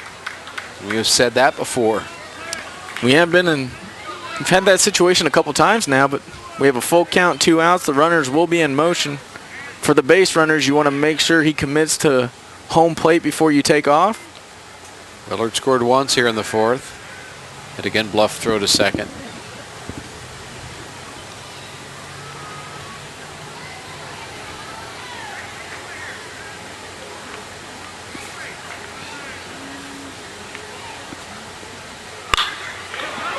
Hit to first, right to Ullman, steps on the bag, and the inning is over. But Willard adds one more run. 9 runs and a 2-run lead. Liberty coming to bat. Bottom of 4, down 9-7. Back to Meador Park in a moment.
9-7 lead over Liberty. The consolation game in Missouri Class 4. Willard falling in the semifinals to Parkway North in a beauty. 1-0 was the final. Joe Hope throwing a no-hitter. Liberty fell to the eventual state champions, Rockwood Summit, winning it 10-3. Blue Jays pitching, allowing 10 walks, 10 hits, 10 runs. Atchison, first pitch he throws in this half inning, hits the batter. Taylor Harmon reaches base for the 3rd time. Had a couple of hit by pitch. Taylor Ullman got hit back in the 1st inning.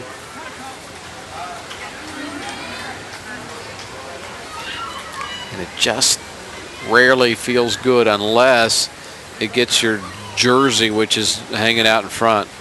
Yeah, that one hit, that dotted him square in his thigh, and Taylor has been all over the place. He's been diving left and right at that second base position. He's made a couple great plays, and on top of that, offensively, he's been on base every time in today's ball game. Winfrey, a single run scored and a walk. Courtesy throw to first. Harmon goes back easily.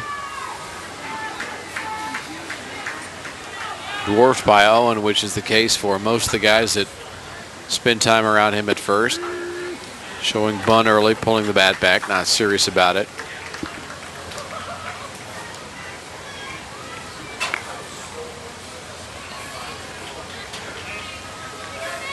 And maybe at this point you'd have guys take a strike. Wait till they see one and that Atchison deeper into the ball game and pitch count than he might normally be. There's a low ball driven to left field, but caught in front of the track. Presley goes back to get it for the first out of the 4th inning. Well, Winfrey puts a good swing on the ball. He catches it right off the end of the bat, giving the left fielder, well, it's not Atchison anymore. Yeah, Presley's out there now. Atchison's done a good job, though, coming in here and pitching. He's a junior, normally a closer role, but with this performance, he may be pitching himself in the starting rotation for next year. Ball scalded to second base, but caught out of the air by Sherritts, who has remained out there defensively.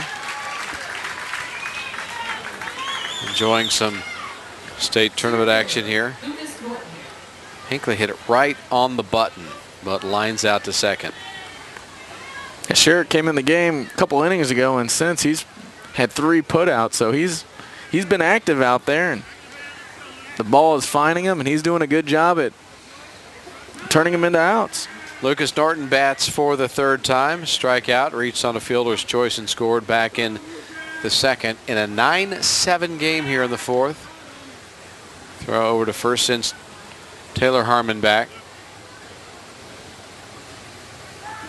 Lucas was the headliner in the quarters final game against Rockhurst, 2 for 3 and a solo home run, which put Liberty ahead against Rockhurst in the top part of the 6th inning. Looks at ball 1. The last team out of the Kansas City area to win a Class 4 state title. Remember? Starts with the I'm B. going to say. Starts with the blah. I'm going to say Blue Springs. You might have just put that on a T for me. I did put it 2007. Runner is going. Throw down to second, and Harmon steals it. Ball will go into center field, but Teaford backing up.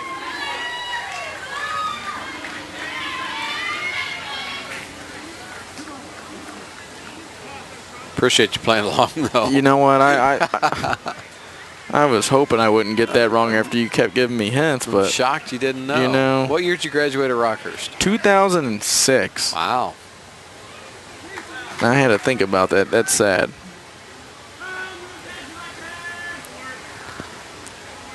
One 0 to Norton. Popped up right side. The big fella Owen wants it. Waits, squeezes it, side retired.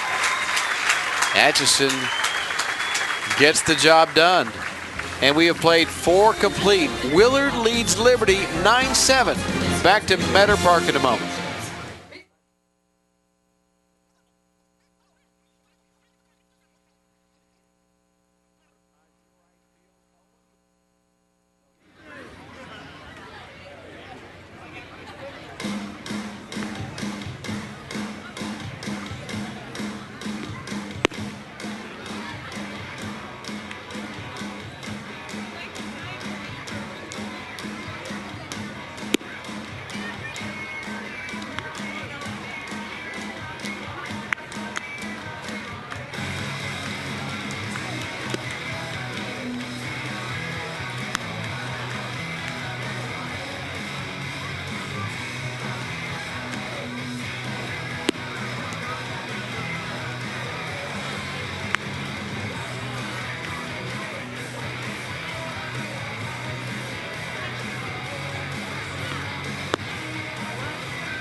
Olathe South.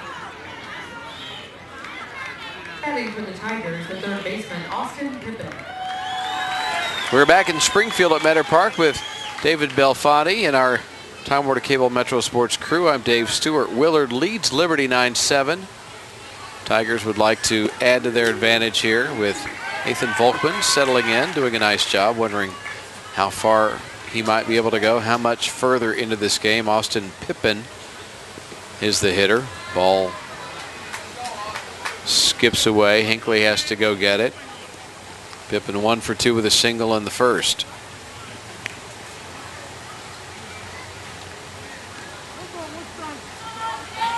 Well, both teams are lighting up the scoreboard early in the game. 9 runs total in the first, 6 runs total in the second. Swing and a miss. Coming out of his shoes on that off speed.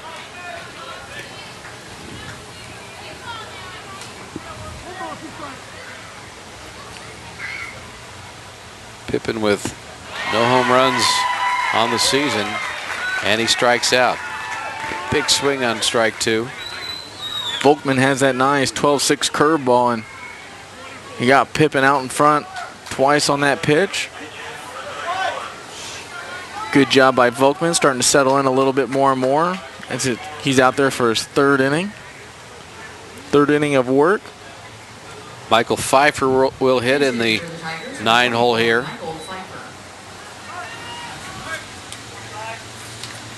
Pfeiffer pinch hit and made out against Parkway North in the semifinal game. .358 hitter for the year.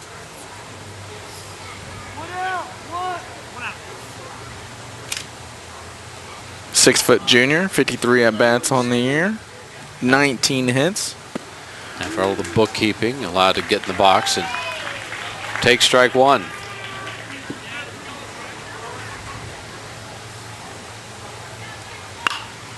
Breaking ball, fouls it down the line and right. I think Volkman's finding himself in a nice little groove here and attacking the strike zone, getting the Willard hitters behind in the count.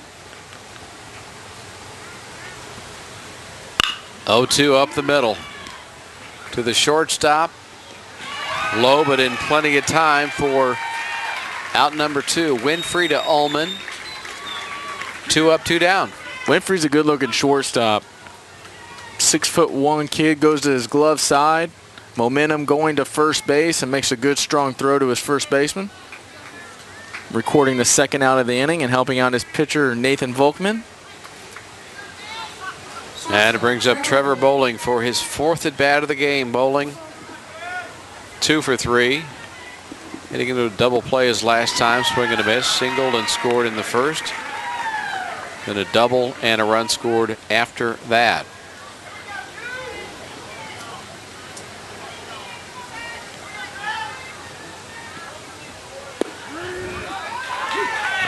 Fastball right in there, strike 2.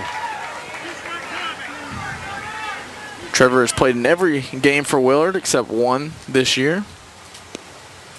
Well, the catcher setting up a foot or more outside. Bowling not chasing.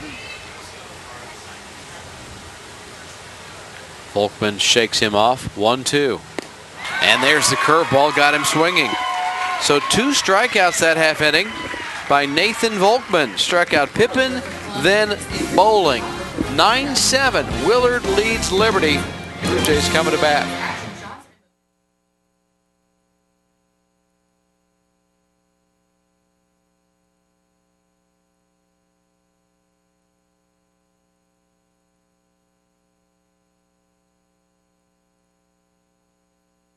Tonight, check out their ad in the program or visit them online at www.photoglyph.com.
9-7, Willard leads Liberty in the consolation game in Missouri Class 4 from Meador Park in Springfield. Justin Atchison has done a nice job for Willard coming out of the bullpen, normally the closer, but in the last game of the year they needed somebody to slow that offense down for Liberty. Jays come to bat here in the 5th inning. Taylor Ullman is the first up. Pitch misses up for ball 1. Taylor's done a good job today over there at first base. He's been getting a pretty heavy dose of action over there, and he's done his part. 1 for 1 today with a hit by pitch. Swing and a miss. Atchison had a little giddy up on that fastball. Anything higher in the zone adds a few miles per hour, and it's tough for a hitter when they see it to lay off of it. Atchison, as the closer, works out of the stretch regardless.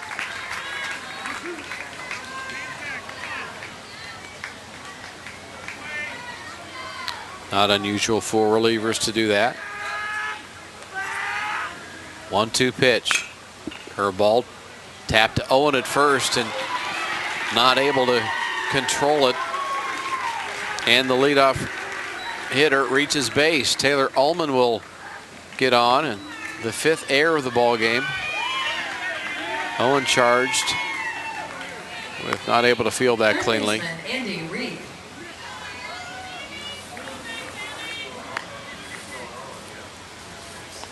Just a routine ground ball, got it caught in between hops. Skips away from him and creates a base runner for Liberty and starts the inning off right for them. Andy Reith squares, pulls it back.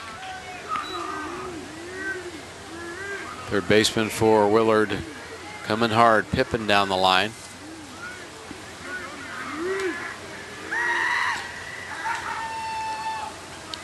Liberty down a couple here in the 5th inning.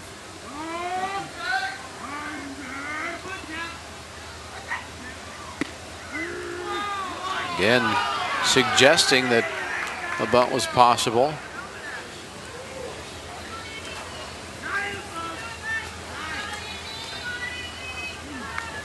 Pippin playing at the cut of the grass, actually a couple feet inside the cut of the grass, expecting a bunt.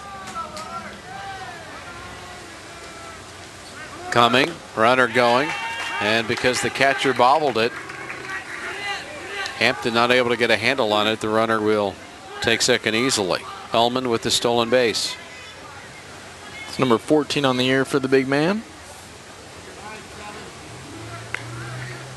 Looked like a hit and run was on right there. Andy doing the right job and swinging, keeping that catcher back on his heels and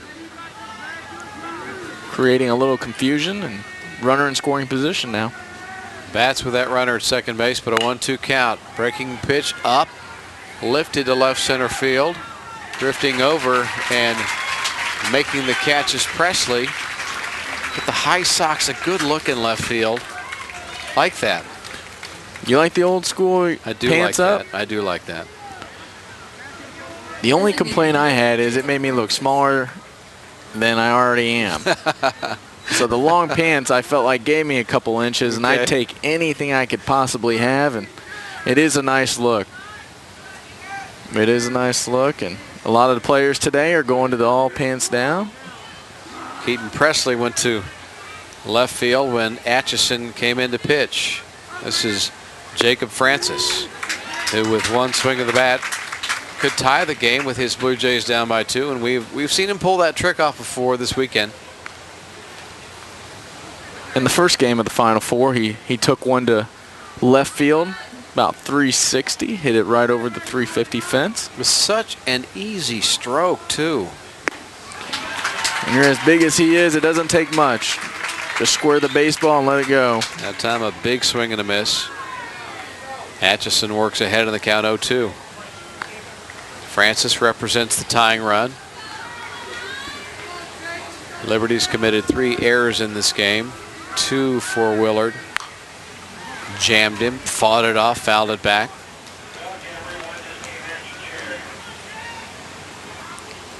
Francis, a two-sport athlete, baseball and football. Coach Gary Pinkel and the Missouri Tigers showing interest in the big man.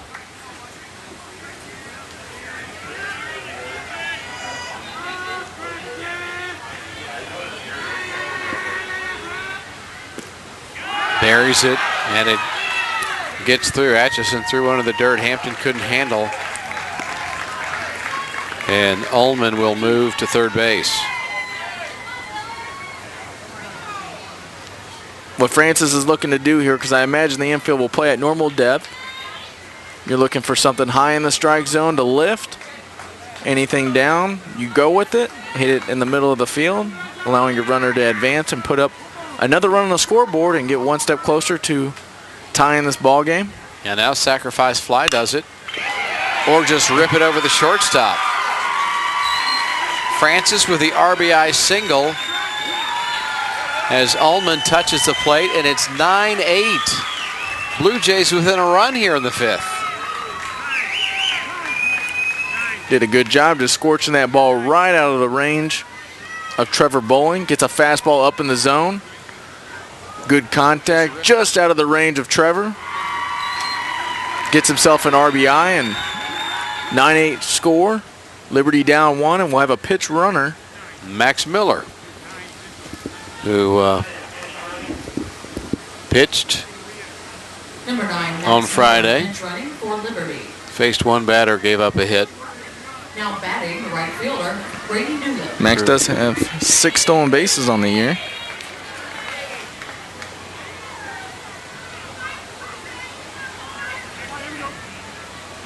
Miller represents the tying run over at first base with just one man out here in the fifth inning.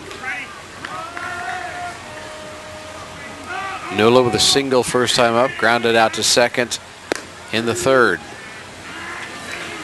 Catcher Hampton framing that on the inside corner, getting a strike call, and it's 0-1.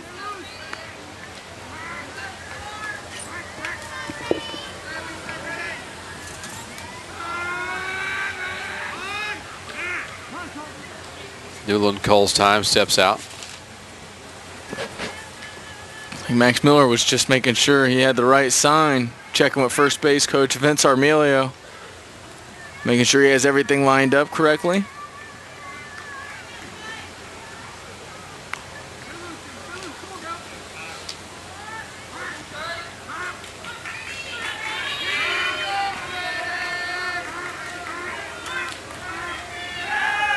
Atchison goes to first before the 0-1 pitch.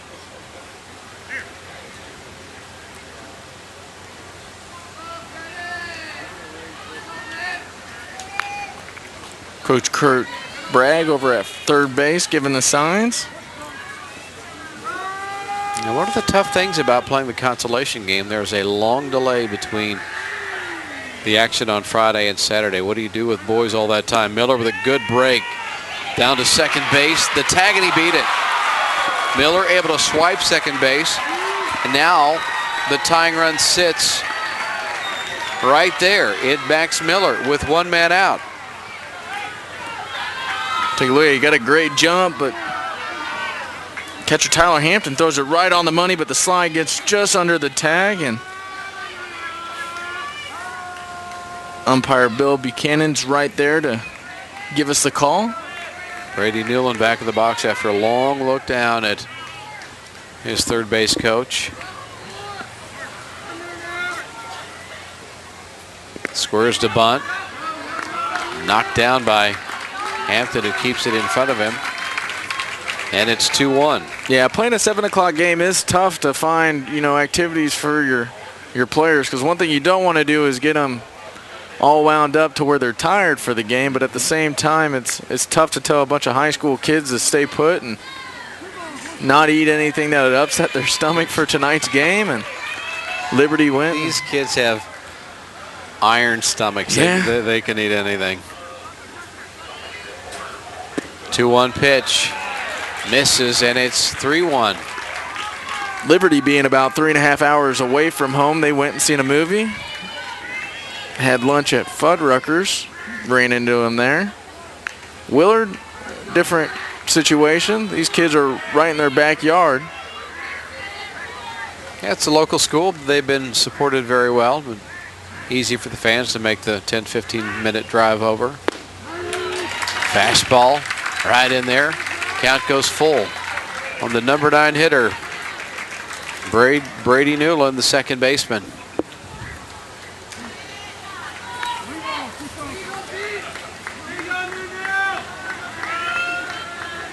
Newland, just a sophomore. Lots more baseball to play for the Blue Jays.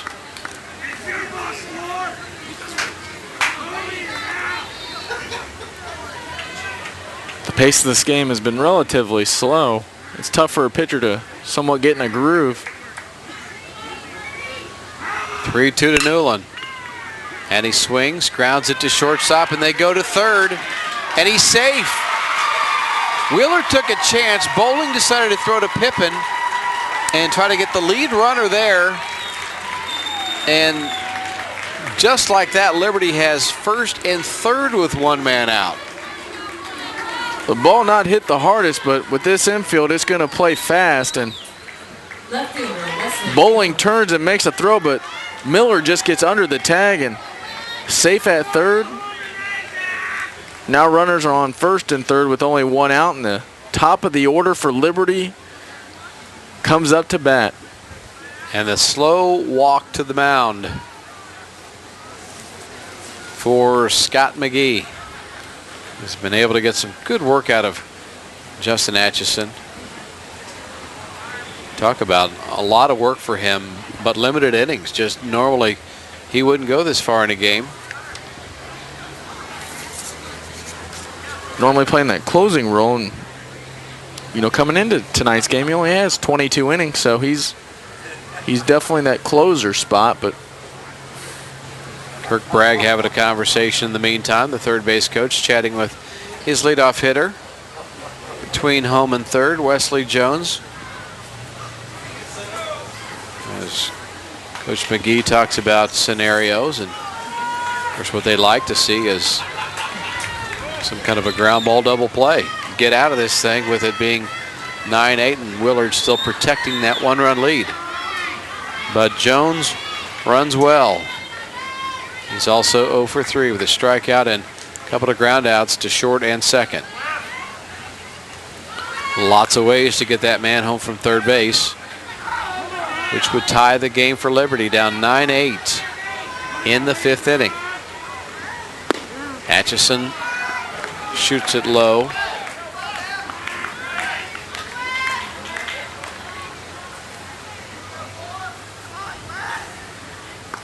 So do you move the runners? That's what I was just thinking. Brady runs pretty well. Contact hitter. Not going. Jones hits a bomb to left field. Back and against the wall. Presley gets it back to the cutoff man. But the tying run will score on a two-base hit by Wesley Jones. Presley tracked it back in front of the wall, but not able to make the play. And it's 9-9. Liberty ties it here in the 5th.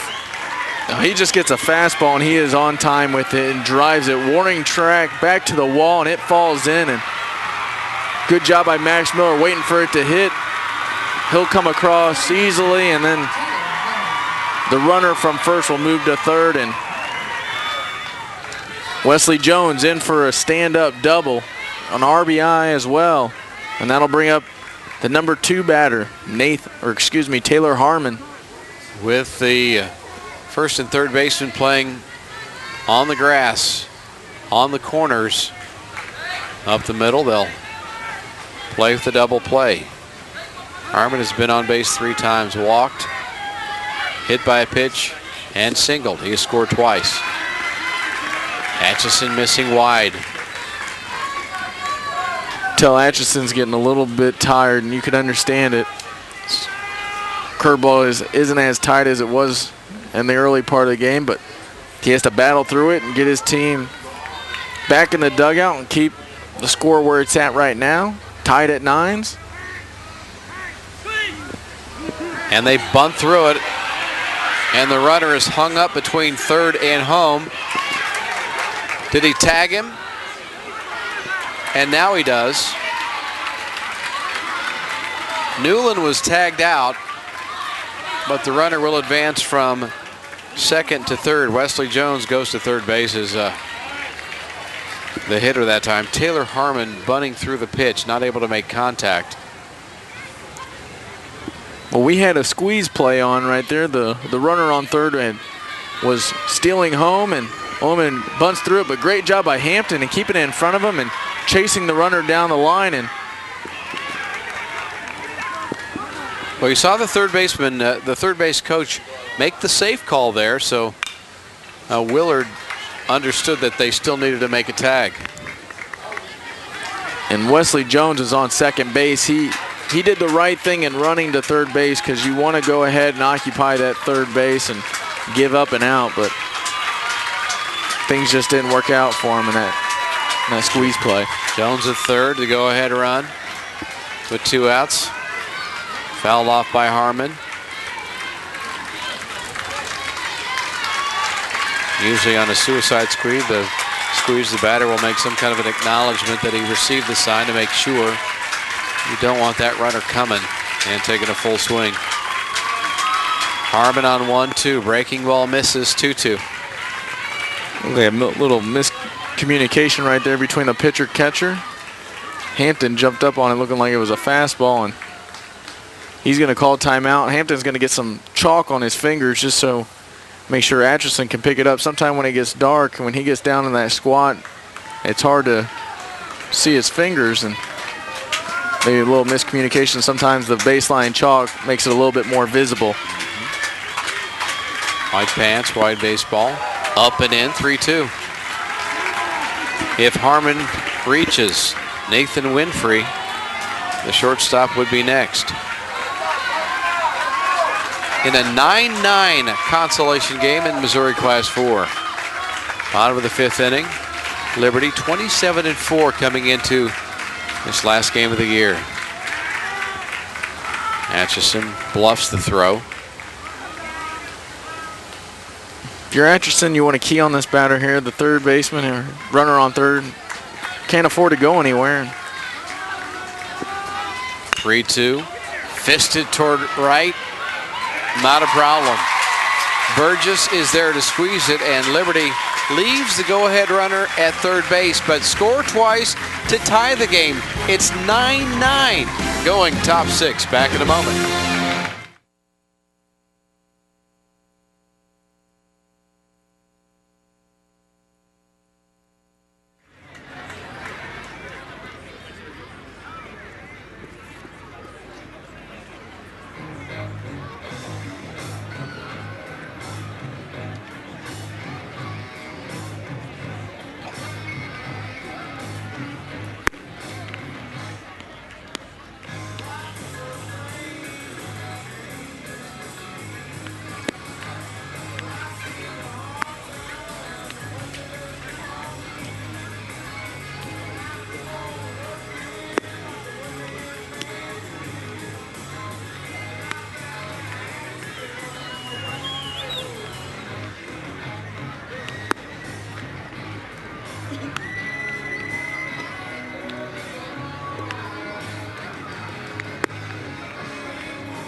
Nine ball game between Liberty and Willard as we approach the top of the 6th inning. Designated hitter Ryan Stewart will lead things off as Nathan Volkman will take the mound again. First pitch, like swinging. the job done by the relievers, the long relievers. Stewart getting it started with a 2-base hit just like that, and Willard not all that happy about losing the lead. David coming right back to get the leadoff hitter on base. I like the aggressiveness. First pitch swinging, gets a hanging curveball and goes with it and gets it down the line. Left fielder shading to the right side because of a left-handed batter is up, and pitch falls. And he's on second base in scoring position for Jed Owen, 6'7" first baseman. And getting on base has been his thing of late. 6 for 6 in the Final Four. 3 times on Friday, 3 more on Saturday.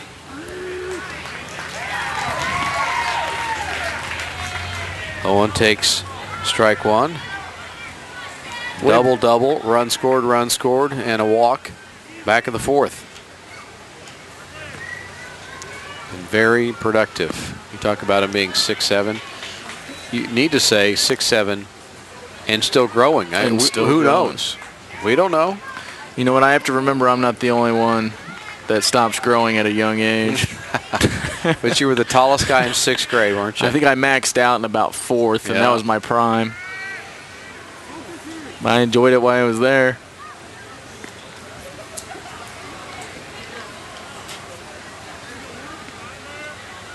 Volkman to Owen with the go-ahead run at second base, and Stewart will stop at third base on the base hit by Owen, who is 7 for 7, 7 appearances, 7 times on base in this Final Four weekend. Yeah, Jed has just done a great job, and he waits back, keeps his weight back, and then at the right moment transfers his weight through the ball and drives it between third and short, hanging breaking pitch, and barrels it up. And now you see the big hole at shortstop with Liberty trying to keep that runner close at second. And Volkman is done for the night, but he did a nice job. Nathan Volkman keeping Liberty close, as in 9-9 close in the 6th inning, but Willard will have a couple on base here. Robbie Hendricks, who we expected to pitch this game as the starter, but he got a lot of work on Friday. He'll come into the game. We'll set the stage with Willard having things going. Back in a moment from Meador Park.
Robbie Hendricks will play his college baseball at Northwest Missouri State. We thought he might be the starting pitcher in the championship game, but Liberty not able to get through the semifinal game. Hendricks had to come out of the bullpen against Rockwood Summit, throwing 49 pitches, 2 1/3, 2 hits, couple of runs given up, 4 walks in that game, but Liberty needs him to work some magic now. First and third, David, with nobody out. Michael Burgess, the hitter, pounding a fastball in there for strike 1.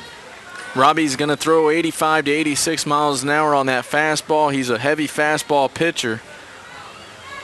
When in trouble, he throws his off speed and gets behind and counts, but you're going to see a lot of fastballs out of Robbie. Burgess looks at another fastball.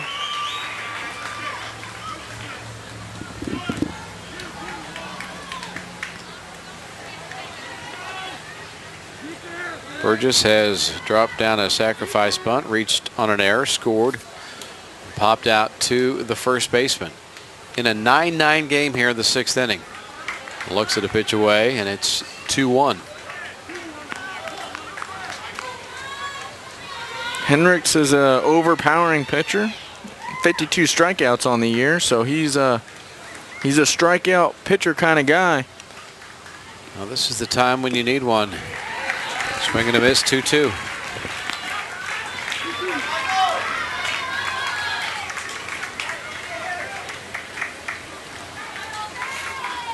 Hendricks, one of the players that will go on to play at the college level. One of many on this. One of Liberty. many. MIAA is so solid athletically. Off speed. Tags. Got him. Yeah, they went for the appeal to see if he went around, and the Liberty catcher, Hinckley, getting the appeal and getting the call to back it. And there's a strikeout that they needed. So if Liberty is able to turn a double play, they could keep it here at 9-9 with Atchison, who started the game at left field and came in to pitch, now the hitter.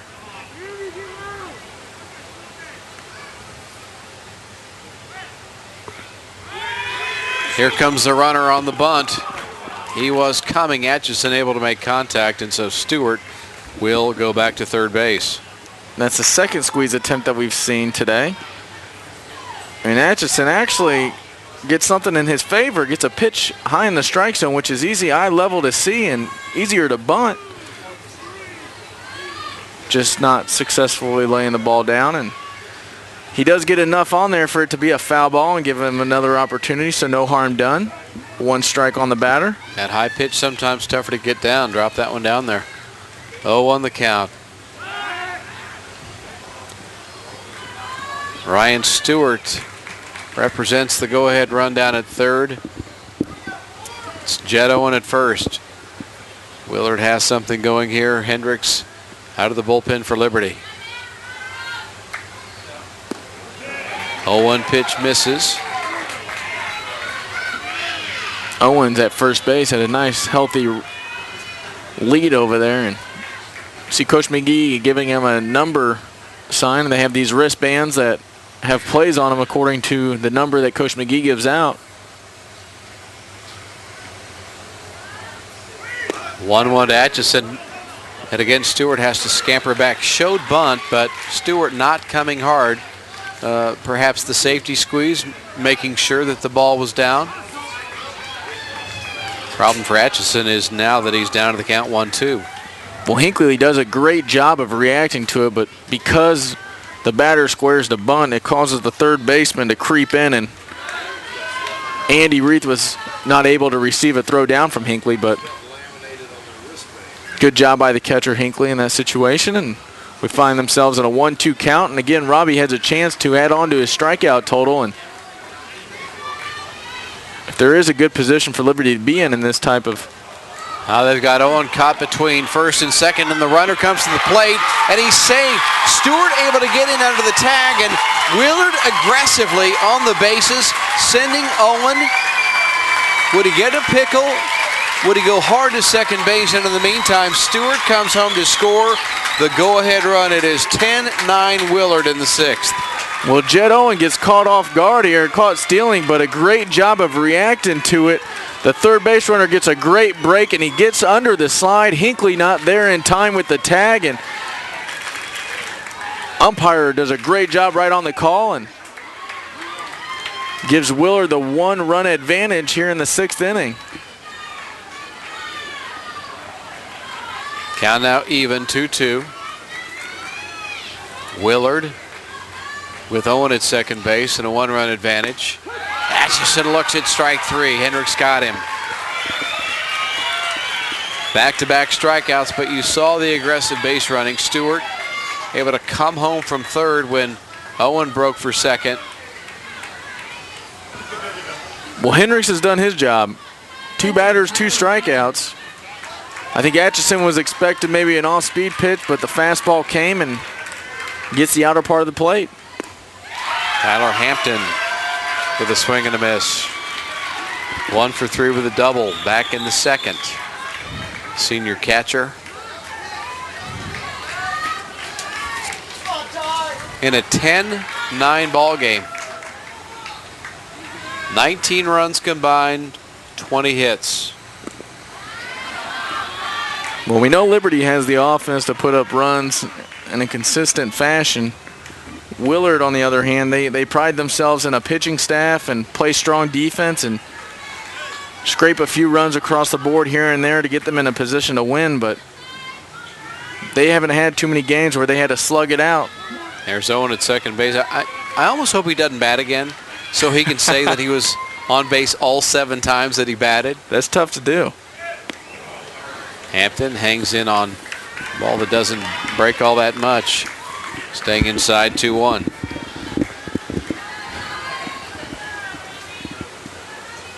I mean, normal people don't do that. No, no. He's too big to wear the number 1, by the way. Hampton looks at a fastball and Hendricks throws hard. I knew he said 85, 86 at least. No, he's rearing up right now, and Hendricks is doing a good job of filling up the strike zone. He's pounding his fastball at the hitters, and reminds me of Dave Steve, an old Toronto Blue Jay. Before your time. 2-2 pitch. Fastball up, misses 3-2. Keep telling you to ask your dad stuff. Yeah, I need to write these down. It's too late. I got to start throwing in maybe a modern player here. It's too long, yeah. I thought the Richie section one was a good one. No, it was a good one. Raining on my parade right now. No, just we got generational gap working. Hampton on 3-2 from Hendricks. Fouled it off. It's a good job right here by Tyler Hampton, the catcher. He's worked hard behind the plate, working hard at this at-bat.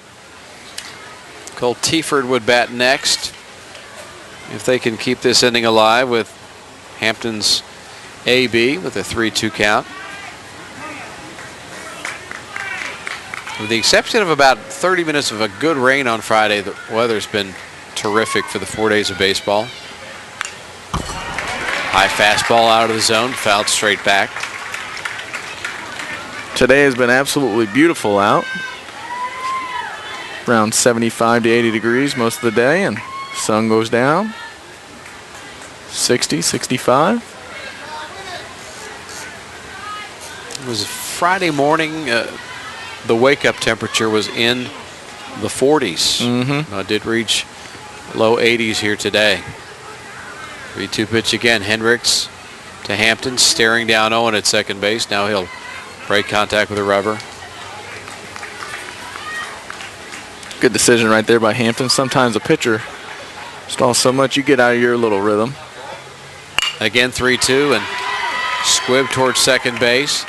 The flip from Harmon to Ullman. Side retired, but Harmon sees Willard taking a 1-run lead over Liberty. It's 10-9 as we go bottom of 6.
Cable Metro Sports crew. Steve Lynn on one of the cameras doing a great job.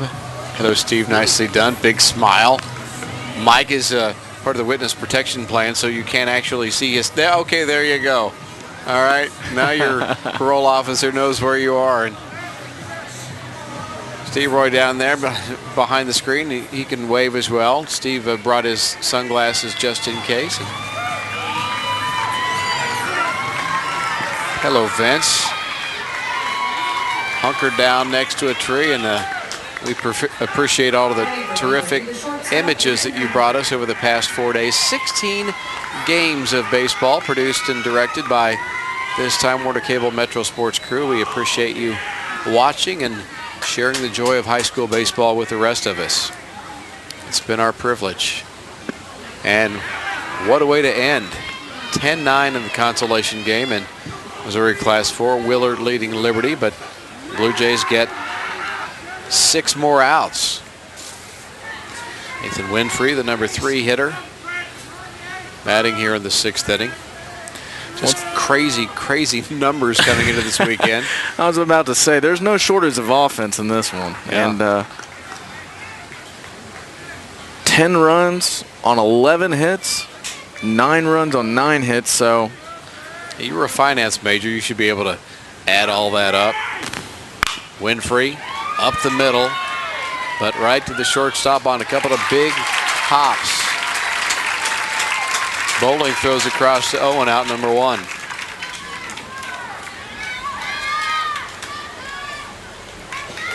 Atchison's out for another inning of work and does a good job of getting ahead and getting the first batter as he deals through the meat of the order for Liberty, 3-4-5. For a closer to be pitching as many innings as he has thus far, he's done a great job. Todd Hinckley 1 for 3 on the night. Swings, fouls it out of play. The first pitch, Hinckley, you see the sleeve on his right pitching arm. And he doesn't have to worry about a bus ride home. They're 10, 15 minutes away. You know what? He can go to the late church tomorrow. We'll let him sleep in if he wants. It's only 9:20 right now. He's young. He'd be up late anyway. He will be. I'm sure he's not going straight to bed.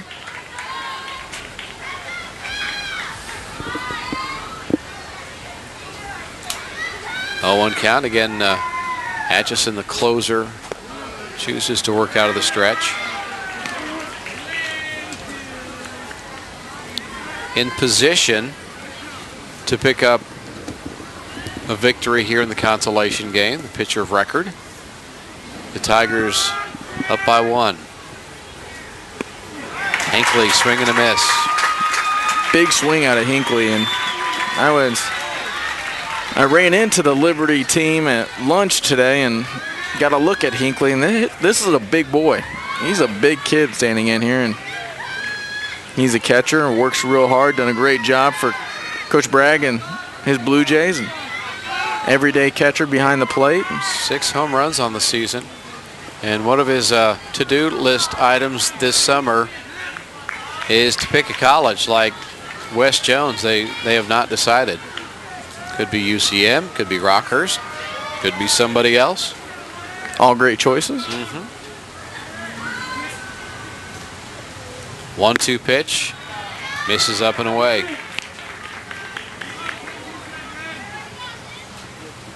And this kid will do great at the next level. He works hard behind the plate, does a great job of keeping balls in front, works hard for his pitcher. And whenever you're a catcher and you could show some signs of power, that's a definite eye catcher at scouts and recruiters. Hinckley wants time and is granted time. It's merely a request. You don't have to be given it. No. And you better do it early enough because the umpire doesn't have to give it to you. 2-2, got him looking. Hinckley goes down on strikes, and there are 2 gone, bottom of 6.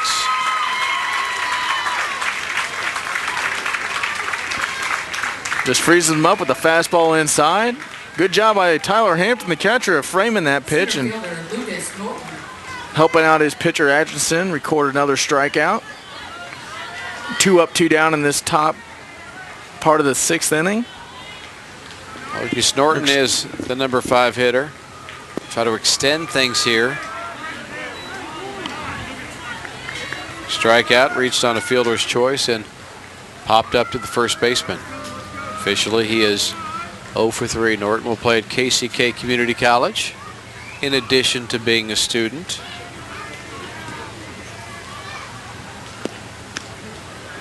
Looks at the pitch down and out of the zone. It's 2-0. You always got to say that. We say, well, he's going to go play college football and go to class. Student athlete.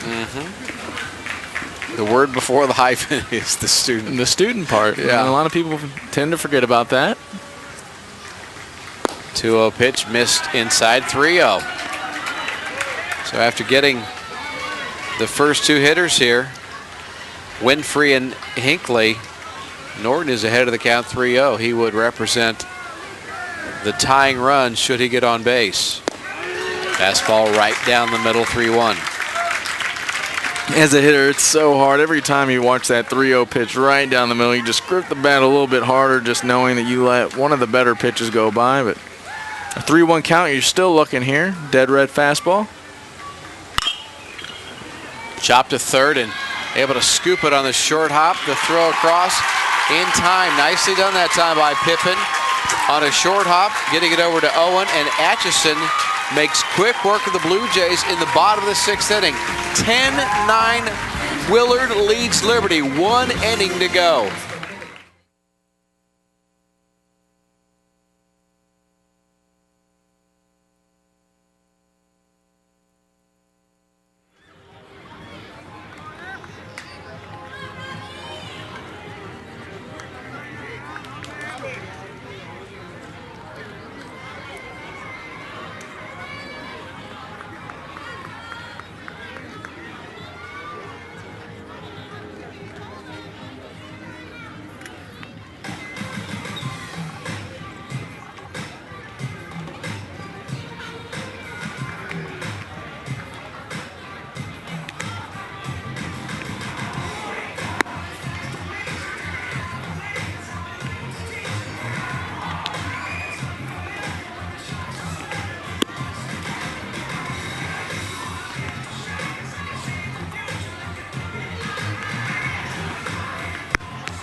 Willard leads Liberty at the top of the 7th inning in the Class 4 consolation game. Last night, Jason West from the Missouri State High School Activities Association, a good-looking fellow with a nice hat there, refused to wave and acknowledge the camera.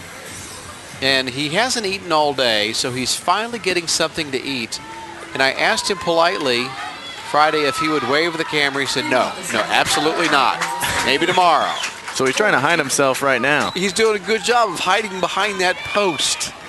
But the point of the shot is we're very appreciative of all of the folks from the Missouri State High School Activities Association, the great job they do with soccer games going on today in Blue Springs and baseball games going on here in Springfield and track and field in Jefferson City over the past couple of weekends. Missouri classes 1 and 2 and 3 and 4 this past weekend. The home plate umpire might have got nicked on that. We'll walk it out, giving it to Hendricks. But we appreciate all their work. And Jason has a terrific collection of hats.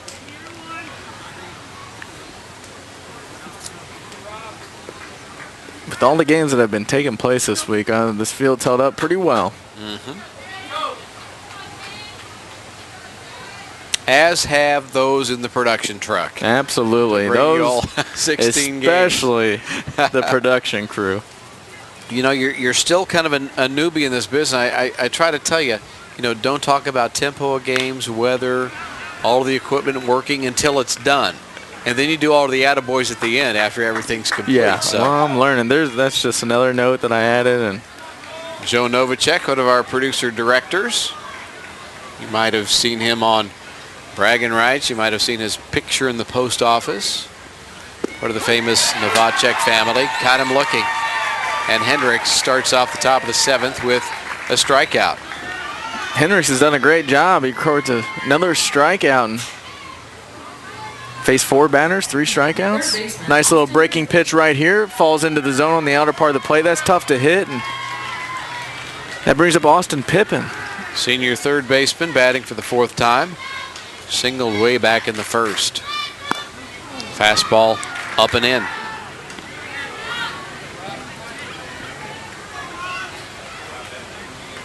Pippin 1 for 5 this Final Four weekend.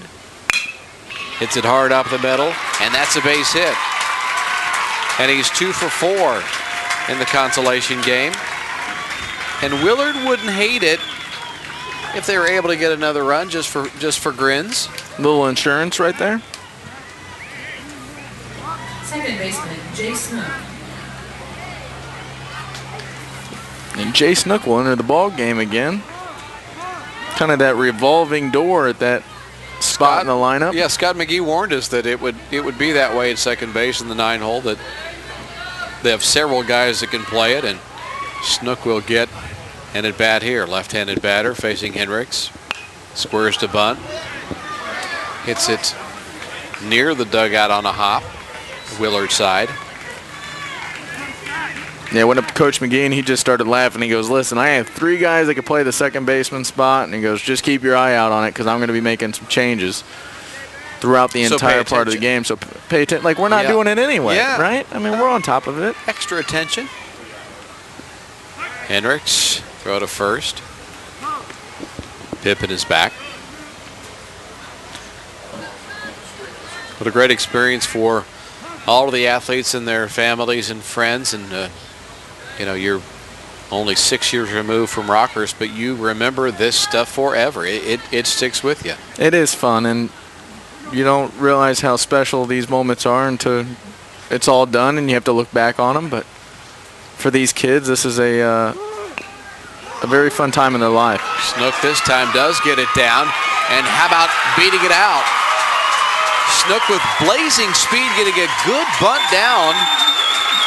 And the third baseman for Liberty, Reith, was coming, but a good bunt, terrific speed, and Willard has first and second now with 1 out. You're right, Andy does a great job of attacking this bunt, but Snook just goes flying down the line and beating the throw. And great call by the first base umpire. Getting help from the first base coach, and I like the fact that once he dropped it down, he never peeked. He never looked. Put his head down. Get there any quicker, yeah. Trevor Bowling back to the top of the order. Shortstop and a ball in the dirt, and the runners are going to move up. Second and third. Breaking ball from Hendricks.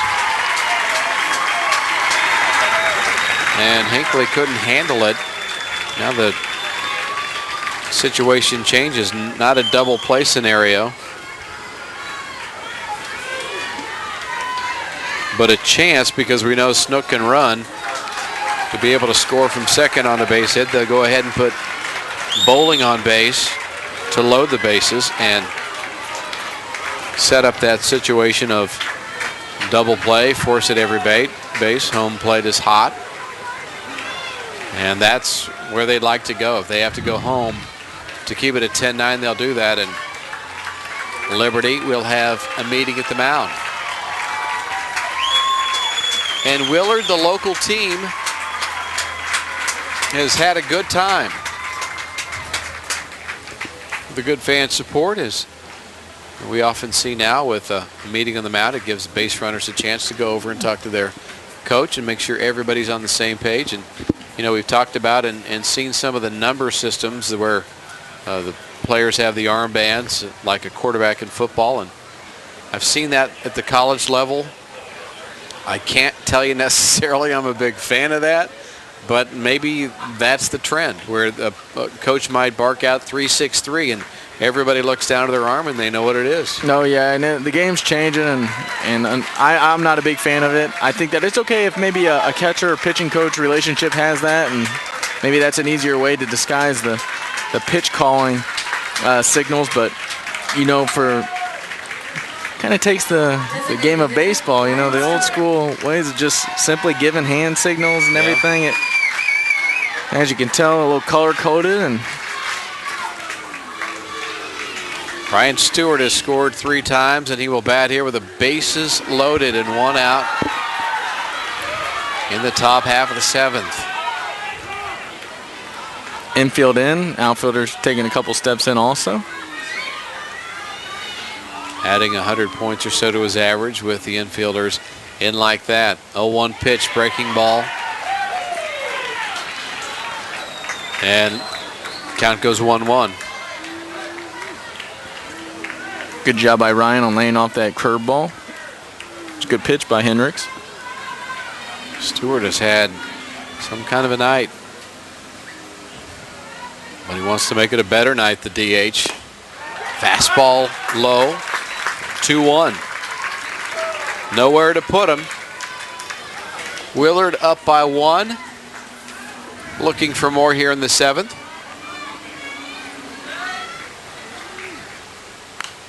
Fouled straight back. Without a screen, somebody in the press box would have been in big trouble because this is the night where the windows have been open. It has been a great night outside, but great job by Ryan. Ryan was looking for a fastball. He got it up in the zone, just barely missed it, creating an even count. Hendricks to Stewart, 2-2. Missed up and away, 3-2. This is the big pitch right here. 3-2, 1 out, bases loaded, nowhere for the runners to go. Hendrick with a long wait, and he brings it in a fastball base hit to center field. That scores 1. McGee will stop the runner at third base, and Willard leads by 2. Austin Pippen scores the 11th run of the game for the Tigers, and Ryan Stewart expecting to see a fastball, something he might be able to put in play. You see him pounded to center field for the RBI single. Yeah, he got a pitch up in the zone, a ball he could control, hits it right up the middle, and that's going to bring 1 run across, and that brings up the big man, Jed Owen, who we've talked about every time he's come up about how he has been on base successfully, 7 for 7. Looks at a fastball for strike 1. Owen walked a couple of times on Friday, reached on an error. Tonight, double run scored, walk, single. His 5th plate appearance in the consolation game. Big swing, fouled it back. What I'm impressed with the big man is that he's hit the ball all over the field. He's pulled it, he's hit it down the right field side. He's done a great job of just going where the pitch is, and that's a good sign of a good hitter. He's got some work to do now. Down to the count, 0-2. From the senior, Hendricks on the mound, trying to keep it at 11-9. Grounded toward right field, and he gets it into the outfield for the hit. 1 run will score. They send the second to the plate, and he beats the throw. Owen into second. And Willard adds 2 more runs. It is 13-9, and Jed Owen is 8 for 8. 8 plate appearances in this Final Four, and he's reached all 8 times. That was huge here in the 7th inning. Well, you talked about when the infield plays in, it increases your batting average about 100 points. That's a routine ground ball, but because the infield is in, it finds its way through the hole, and good job by Jed, recognizing that the right fielder overthrew his cutoff man and advancing to second base, putting himself in scoring position. That's going to intentionally walk the next guy. Michael Burgess will go down, yeah. Coach Bragg wants to go ahead and create another force play, possible double play ball.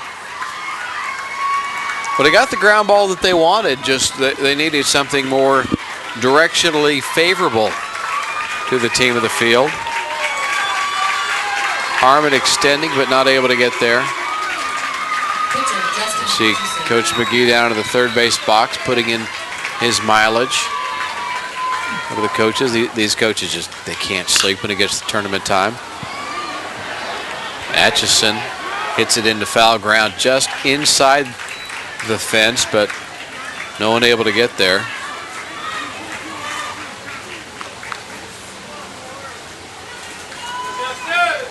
I mean, you know when you ask a coach at the Final Four, how'd you sleep last night? I didn't.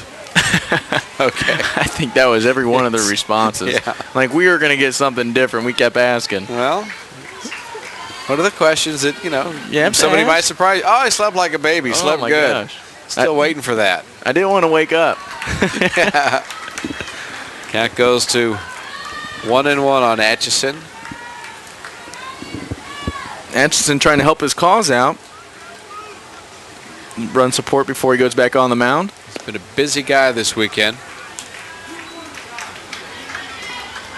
And the good news is he is just a junior. And Willard gets him for another year. 2-1, count his way. In the air to right field. And again, stays inside of the fence, but Newland not able to get there. So Brady's getting a nice little workout over there. He's young, got those young legs. Got a couple balls just right along the fence, and he's... No panting, not a hair out of place. He's fine. He's all right. He's all right. And the outfield is very short. Shortstop, second base on the edge of the grass. Same on the corners. Liberty wanting to keep it here at 13-9. And that one got away from Hendricks, but the catcher, Hinckley, able to go up and get it. And it's 3-2. I know we've said this before, but there's nowhere to put him. Tough situation here for Hendricks. The 3-2 pitch. Struck him out.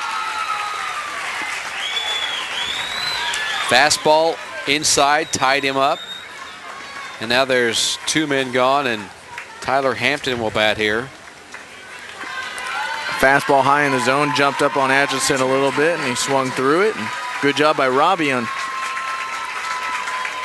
doing what he had to do to get no more runs across home plate. Hampton a bit delinquent getting into the batter's box because catchers always have their shin guards on and they have to wait and see. And that whole undressing thing for the catcher. Facing Hendricks here with the bases loaded and 2 outs.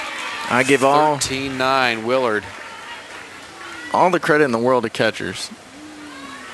Between wearing the equipment when it's hot out, having to squat down, always getting dirty. Breaking ball is wide, 1-1. You never caught 1 second. And it's not because I didn't want to. I was just left-handed. I was left-handed. I had 2 left-handed catching gloves. Really? Caught in practice, never caught in the game. Loved it. Nice thing is you're involved in every play. You're involved in every play, but as soon as I got to high school, college level, I wanted to be as far away from the ball as possible. Stick me in the outfield. 2-1 to Hampton. Foul away. Still have my first catcher's mitt. Left-handed variety of Dick Dietz. Ask your dad. That's another one. I'll write that down. Then a second one.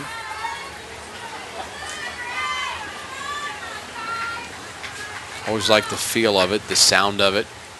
Playing catch with somebody pitching. 2-2 just misses wide. And the count goes full again. 3-2. The runners will be moving now with 2 outs, this time with the full count. The only thing they have to be careful about is that the pitcher doesn't step off and make their move prematurely and get picked off.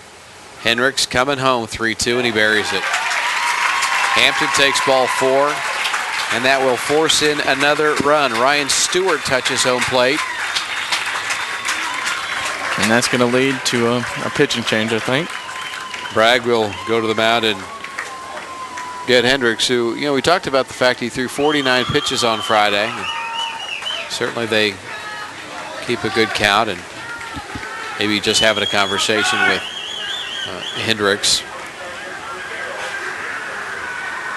And he is done indeed. So they will make a pitching change. Liberty will send Hendricks to the dugout and bring in one more arm. 14-9. Willard leads Liberty. Top of the 7th with 2 men out. Back in a moment from Meador Park in Springfield.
Well, we've seen Jacob Francis as the designated hitter and hitting a home run in the semifinal game on Friday. Why not let him pitch? The big man's going to get his pitching debut, it looks like, of the year. And why not with bases loaded and 2 outs? Sure. Try it out, big man. 6'3" sophomore. In a 14-9 game, it was 10-9. Going to the 7th inning, Willard has been able to get a little bit of cushion here. Cole Tieford batting. High fastball. Kind of a wake up to Tieford just to make sure he's paying attention. Well, if you're Jacob here, you just want to just pitch to contact, find the strike zone, and don't overdo it, don't overpower it. Try to throw too hard, just nice and easy, and let your defense play behind you. Behind the count, 2-0 with the bases loaded. Same spot, up and in, and it's 3-0.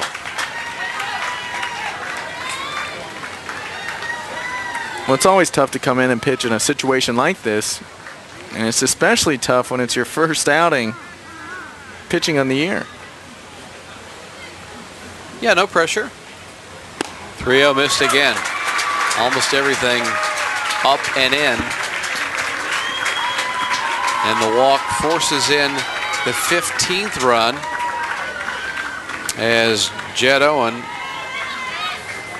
comes on down to score.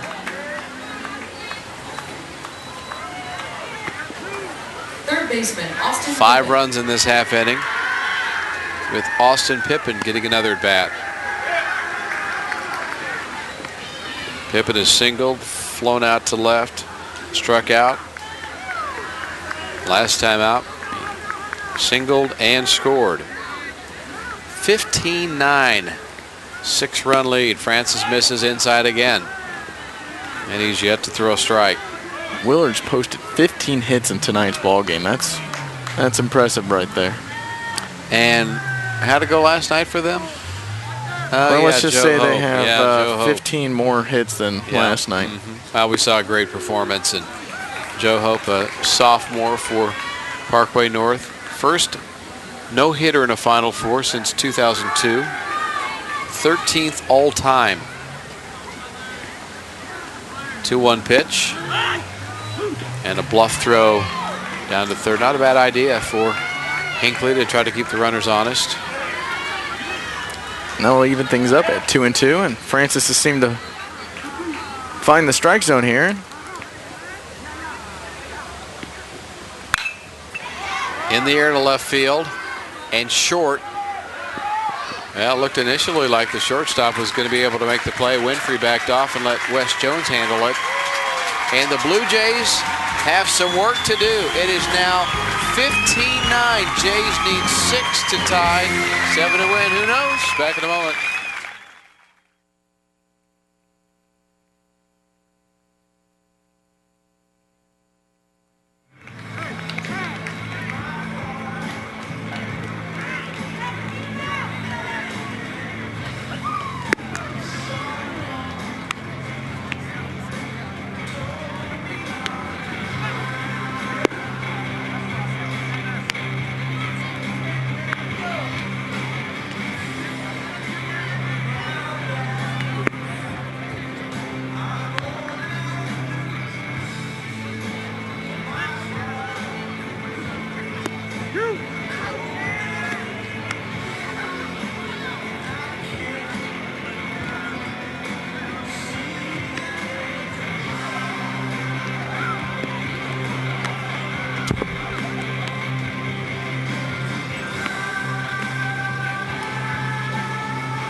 Long enough, he was going to be the closer because now he's a closer. He's in his normal role now. Yeah. He feels at home. He's used to working in the 7th inning, but he's been in for a long time. Facing 6, 7, 8, Taylor Ullman, Andy Reith, Jacob Francis. The DH is now the pitcher for Liberty, and who knows? Blue Jays scored 5 runs in the 1st inning. Who's to say they can't score a bunch here? A lot of offensive firepower with Liberty, so they're never out of it, and that's a good start. And a base hit to center field. Taylor Ullman gets him started the right way.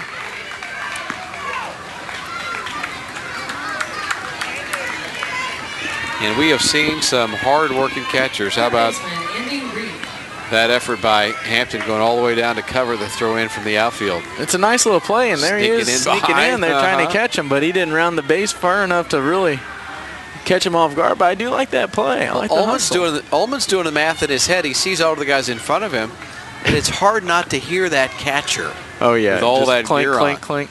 Andy Reith takes a look at strike 1. Reith singled and scored back in the 1st inning with an RBI as well. Part of that 5-run explosion as Liberty came from behind to take the lead, which didn't last. Strike 2.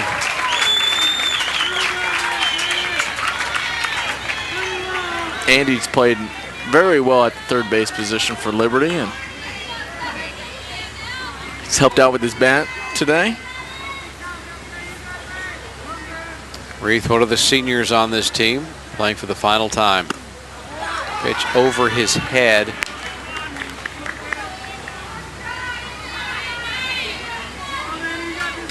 And he'll get another look.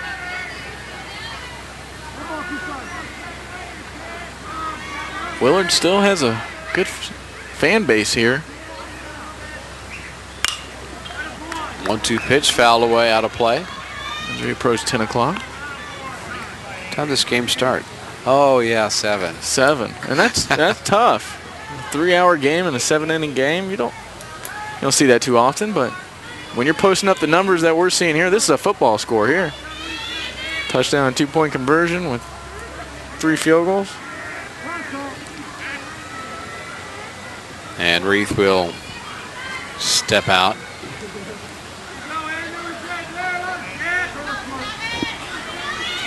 Now, it's been quite a year for Kirk Bragg and his team.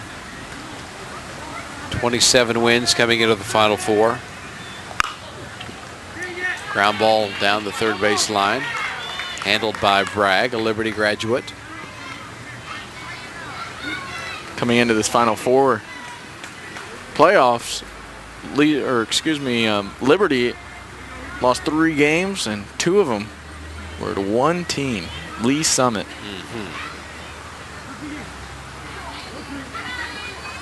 A very, very solid ball club Coach Bragg has.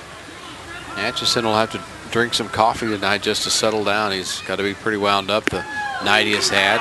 And it got him. It nicked the sleeve of Wraith. And if you're going to get hit, get hit that way. Oh, yeah. Just a piece of cloth. But the umpire right there able to hear it. And you never know. Francis, now the pitcher, but still batting in the 8-hole. He did homer on Friday.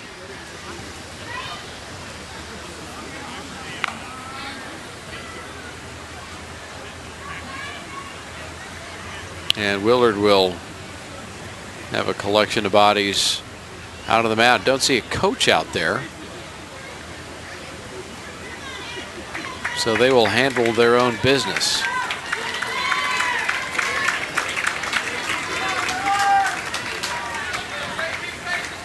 Well, Francis has one home run already this Final Four playoffs. Swing the bat relatively well for the Jays. Well, when he did that, it was daylight. We know there's a big moon, so it would be a moon shot. Fastball up, Atchison misses. With the 6-run lead, even though you have runners on first and second, you do want to attack the strike zone. Pitch to contact, let your defense play for you, behind you.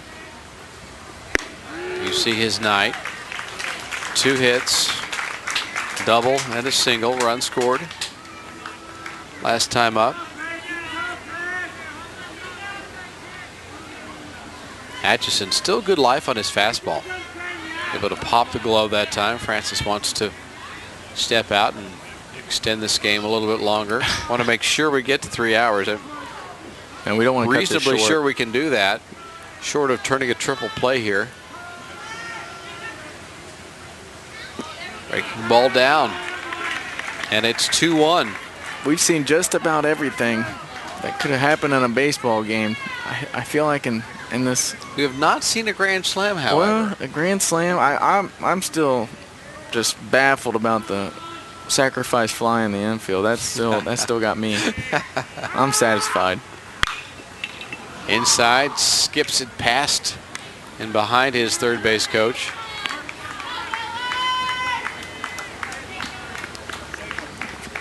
And the count goes 2-2. Defensively, Snook is back in the game at second base.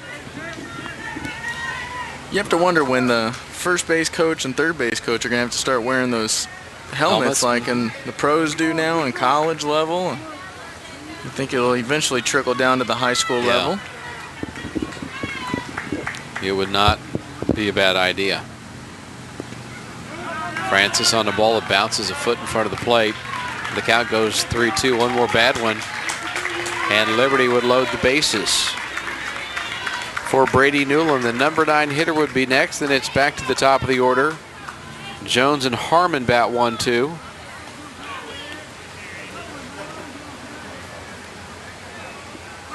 (3-2) to Francis with a 6-run lead. Willard pitches and a ground ball, base hit left side. Bragg waves him home, and a run will score. And it's 15-10. Taylor Ullman able to come around with Jacob Francis having a nice tournament here. He's pitched well and he's hitting well, and Coach McGee's going to go to the bullpen here. He's going to relieve his pitcher. Anderson has done a great job coming in there. Normally he's good for an inning or two playing that closer role, but this kid plays every day in the field. Well, fair to say Justin Atchison has done the lion's share for his team, and he'll get a very nice hand with Willard having pitching troubles early. Austin Reeves not able to go very far, and a pitching change is being made. 15-10, Liberty not going away. We're back in a moment.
Michael Burgess is the new pitcher for the Willard Tigers, which means Justin Atchison takes his spot in right field, and David Burgess hasn't pitched a lot this year, but somebody has to go out there and try to get this thing over with. Well, I think Willard's running down, and not too many arms are left, and Burgess is one of those guys that can come in and throw strikes, and that's what they're needing right now. With a 5-run lead, he's their man.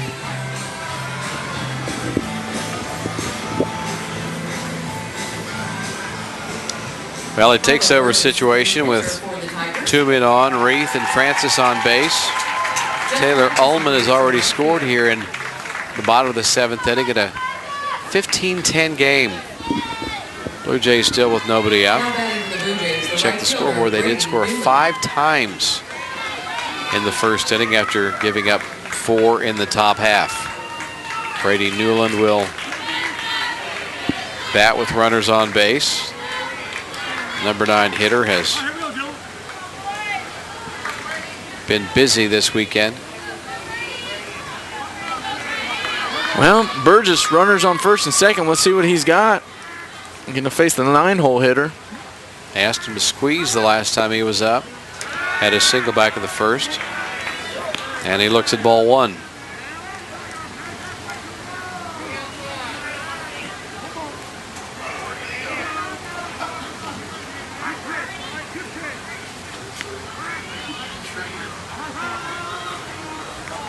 Newland takes a moment to step out and get loose to guarantee that we can surpass the 3-hour mark. Game 16 of 16 here. And he looks at a fastball right down the pipe. Well, out of Burgess, you're going to see a lot of fastballs. He's not going to overpower you with any pitch. He's going to stay in the zone and let his defense work behind him. Yeah, at this point, you just want a strike thrower, don't you? Yes.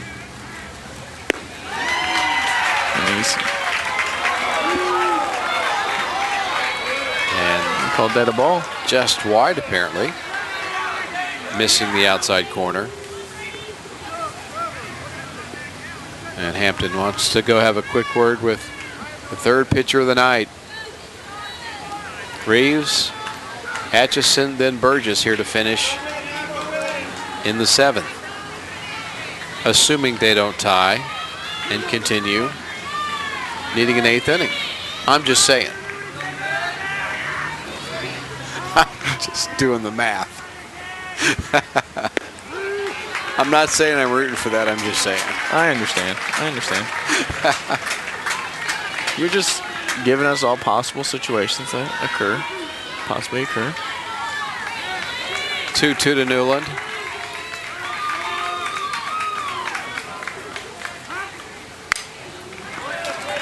Foul away, he'll get another one. Good job by Brady there, keeping himself alive, fouling a pitch off. Extending his bat at least another pitch. Well, it is June now, and these teams, you think about it, starting at the end of March, a long baseball season, 30-plus games. Ending with a consolation game with a base hit into left field. Bragg waves the runner to the plate. Ball gets to the cutoff man and rolls away, but Andy Reith will score, and it's 16-11. Pardon me, 15-11. Well, Liberty's not going away easy. Here you go. He gets a fastball in the strike zone, gets extended and right past the glove of Trevor Bowling, and he's going to drive in a run and get himself an RBI as Andy Reith comes in to score, and that brings the top of the lineup. Wesley Jones will come up in a key spot, runners on first and second, trailing 4 runs. Still nobody out. Bottom of the 7th. Tying run is in the on-deck circle. Runners at first and second for Jones.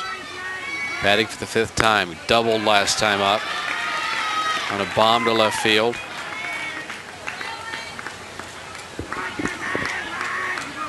Not the biggest guy, but he has some pop, and Got that ball all the way to the wall in left field at 350. 3 for 8 in the final 4, 375 for the weekend. Second pitch down too low, and it's 2-0. Well, he's definitely going to get a pitch a hit here. You could expect a fastball down the heart of the plate. They have a base to give. They're not loaded yet. And he looks at strike one, 2-1.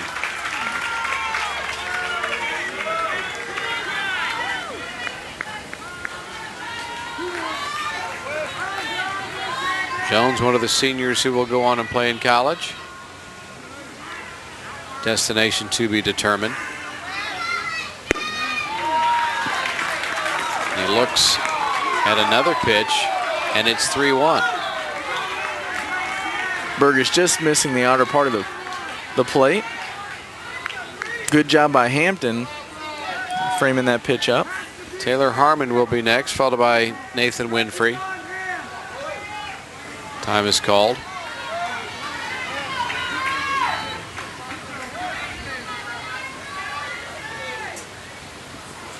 Jones has been a fun player to watch this weekend. Plays hard. Covers a lot of ground out in the outfield. 3-1 pitch from Burgess. Foul down the line, should drift out of play, and does. Down toward the big Metro Sports truck. Which it's good to know that you're going to be driving the truck home tonight. That's awesome. The more you can do, the better. And Joe Novacek, you know, too much caffeine for Joe. It doesn't take much. 3-2 pitch, he buried in the ground, and the bases are loaded. And Liberty will bring the tying run to the plate in Taylor Harmon. The bases are loaded with nobody out, bottom of the 7th inning, in a 15-11 game. Second baseman. 2, 3, and 4 hitters for Liberty are due to the plate. They have done some damage tonight. Talked about, you know, the scoreboard showing they stuck a 5 on the board first time up. Harmon looks at strike one. That's a good sign from Michael right there. Get a fastball, get ahead of the count, and just build from there.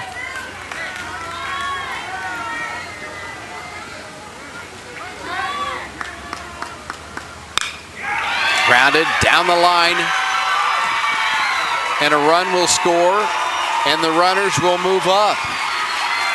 Pippin not able to handle the shot down the line, and it's 15-12. The tying run is at first base with nobody out. When he gets a fastball middle in and drives it down the line, good job by the third baseman, Austin Pippin, to knock it down and not let the runners advance any further. Yeah, keeps that ball from going down into the corner in a second run scoring for sure. Nathan Winfrey now. 0 outs. Winfrey represents the winning run.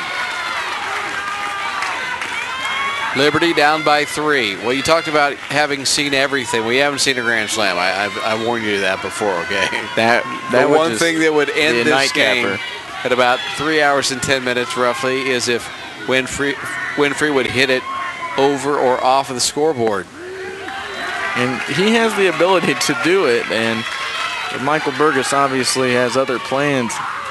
Fastball in the outer part of the plate, called strike, but Hinckley on deck circle. He's the guy. He's the home run hitter leading the Liberty Blue Jays, but Winfrey is going to try to do damage himself. Nobody out. 1-1 pitch. Breaking ball in there for strike 2.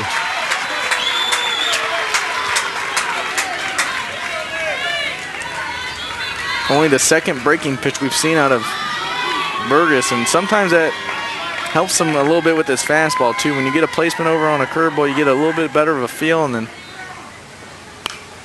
fouled straight back. You saw the on-deck hitter, Hinckley, a lefty. He will be next.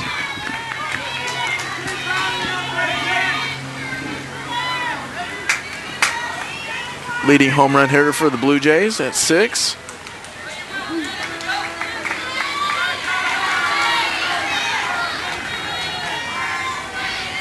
Again on 1-2. Missed upstairs.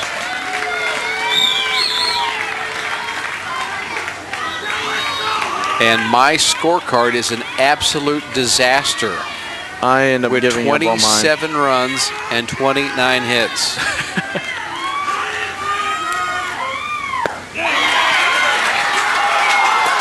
The count goes full.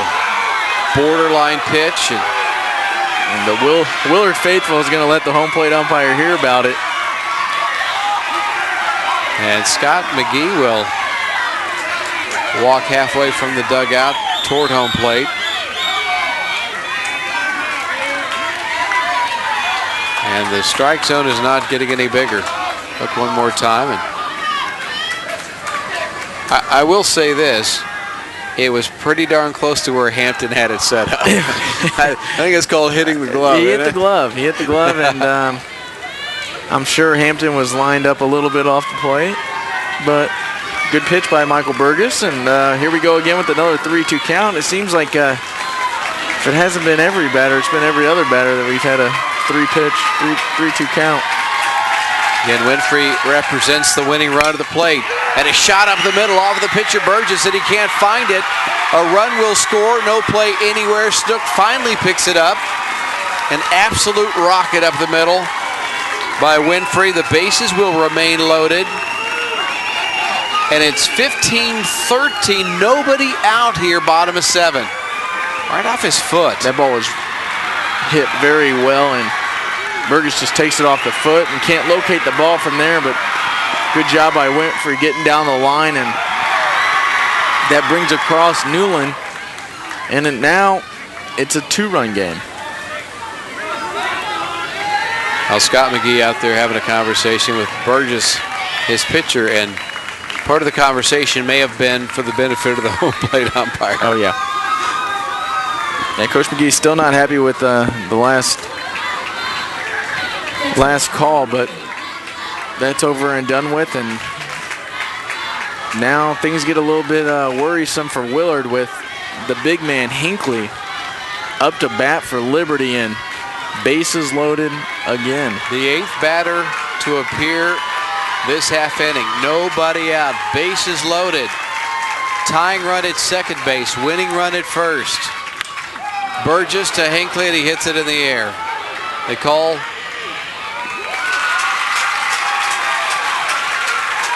infield fly. Shortstop catches it anyway. So the batter was automatically out.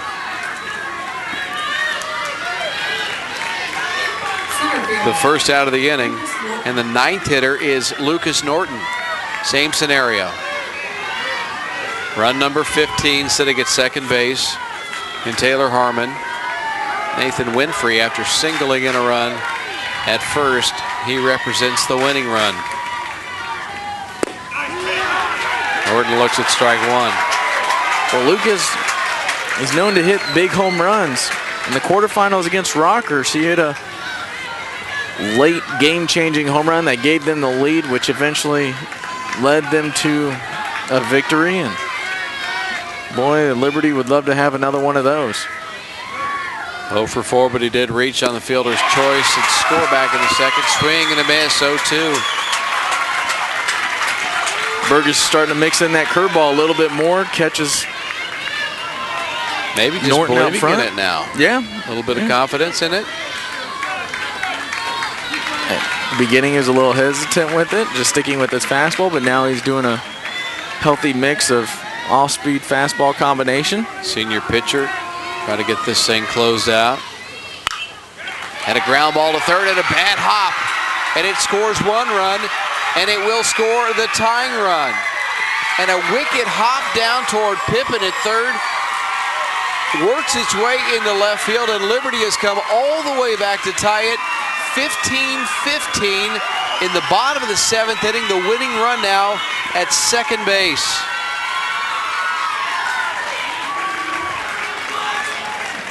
Great piece of hitting right there, getting it down the line. A bad hop, just barely missing the shoulder of the third baseman, Austin Pippin. That drives in 2 now. if you're Willard, you're trying to strategize on how you need to keep that runner at second away from home plate, because that is the winning run there. Nathan Winfrey stands in as the winning run. Taylor Ullman is the batter as we've batted around. Sprayed foul down the left field line. He started this mess with a single and would come around to score. The only out was the infield fly, pop up by Hinckley. Winning run, City gets second base. And credit to Liberty for fighting to the end. Ball sprayed down the line, but again misses by 7-8 feet. Count is 0-2. Well, he's getting closer. He's working his way on over further right. But good job by Burgess in getting ahead, attacking the strike zone. The outfield very short. Shading Ullman toward left. Not allowing a line drive to fall in front. And there's a ball ripped down the line and fair.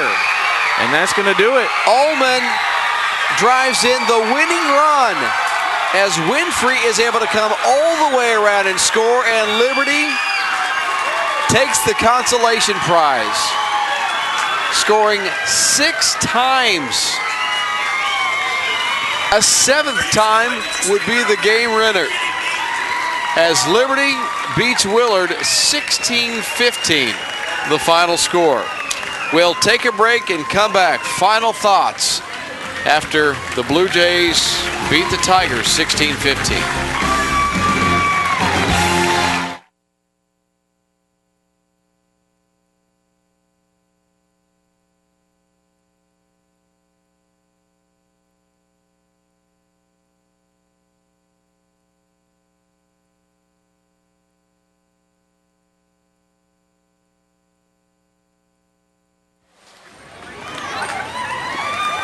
Well, we've enjoyed bringing it to you. Time Warner Cable Metro Sports crew has been camped out in Springfield since Wednesday and been able to bring you hot air balloons and ducks beyond center field and a consolation game and dancing like that. Where else are you going to get that? And a sacrifice fly on the infield, we had that too. Liberty able to score 7 times in the bottom of the 7th inning after Willard scored a 5. 31 runs combined, and the Blue Jays go home with the 3rd place trophy, beating Willard by a final score of 16-15. Game 16 of 16 was not a pitching duel, but it was an offensive thing of beauty if you like high-scoring games. Enjoy doing it with you, with David Belfonte, our entire Time Warner Cable Metro Sports crew. I'm Dave Stewart. Good night from Meador Park in Springfield, Missouri.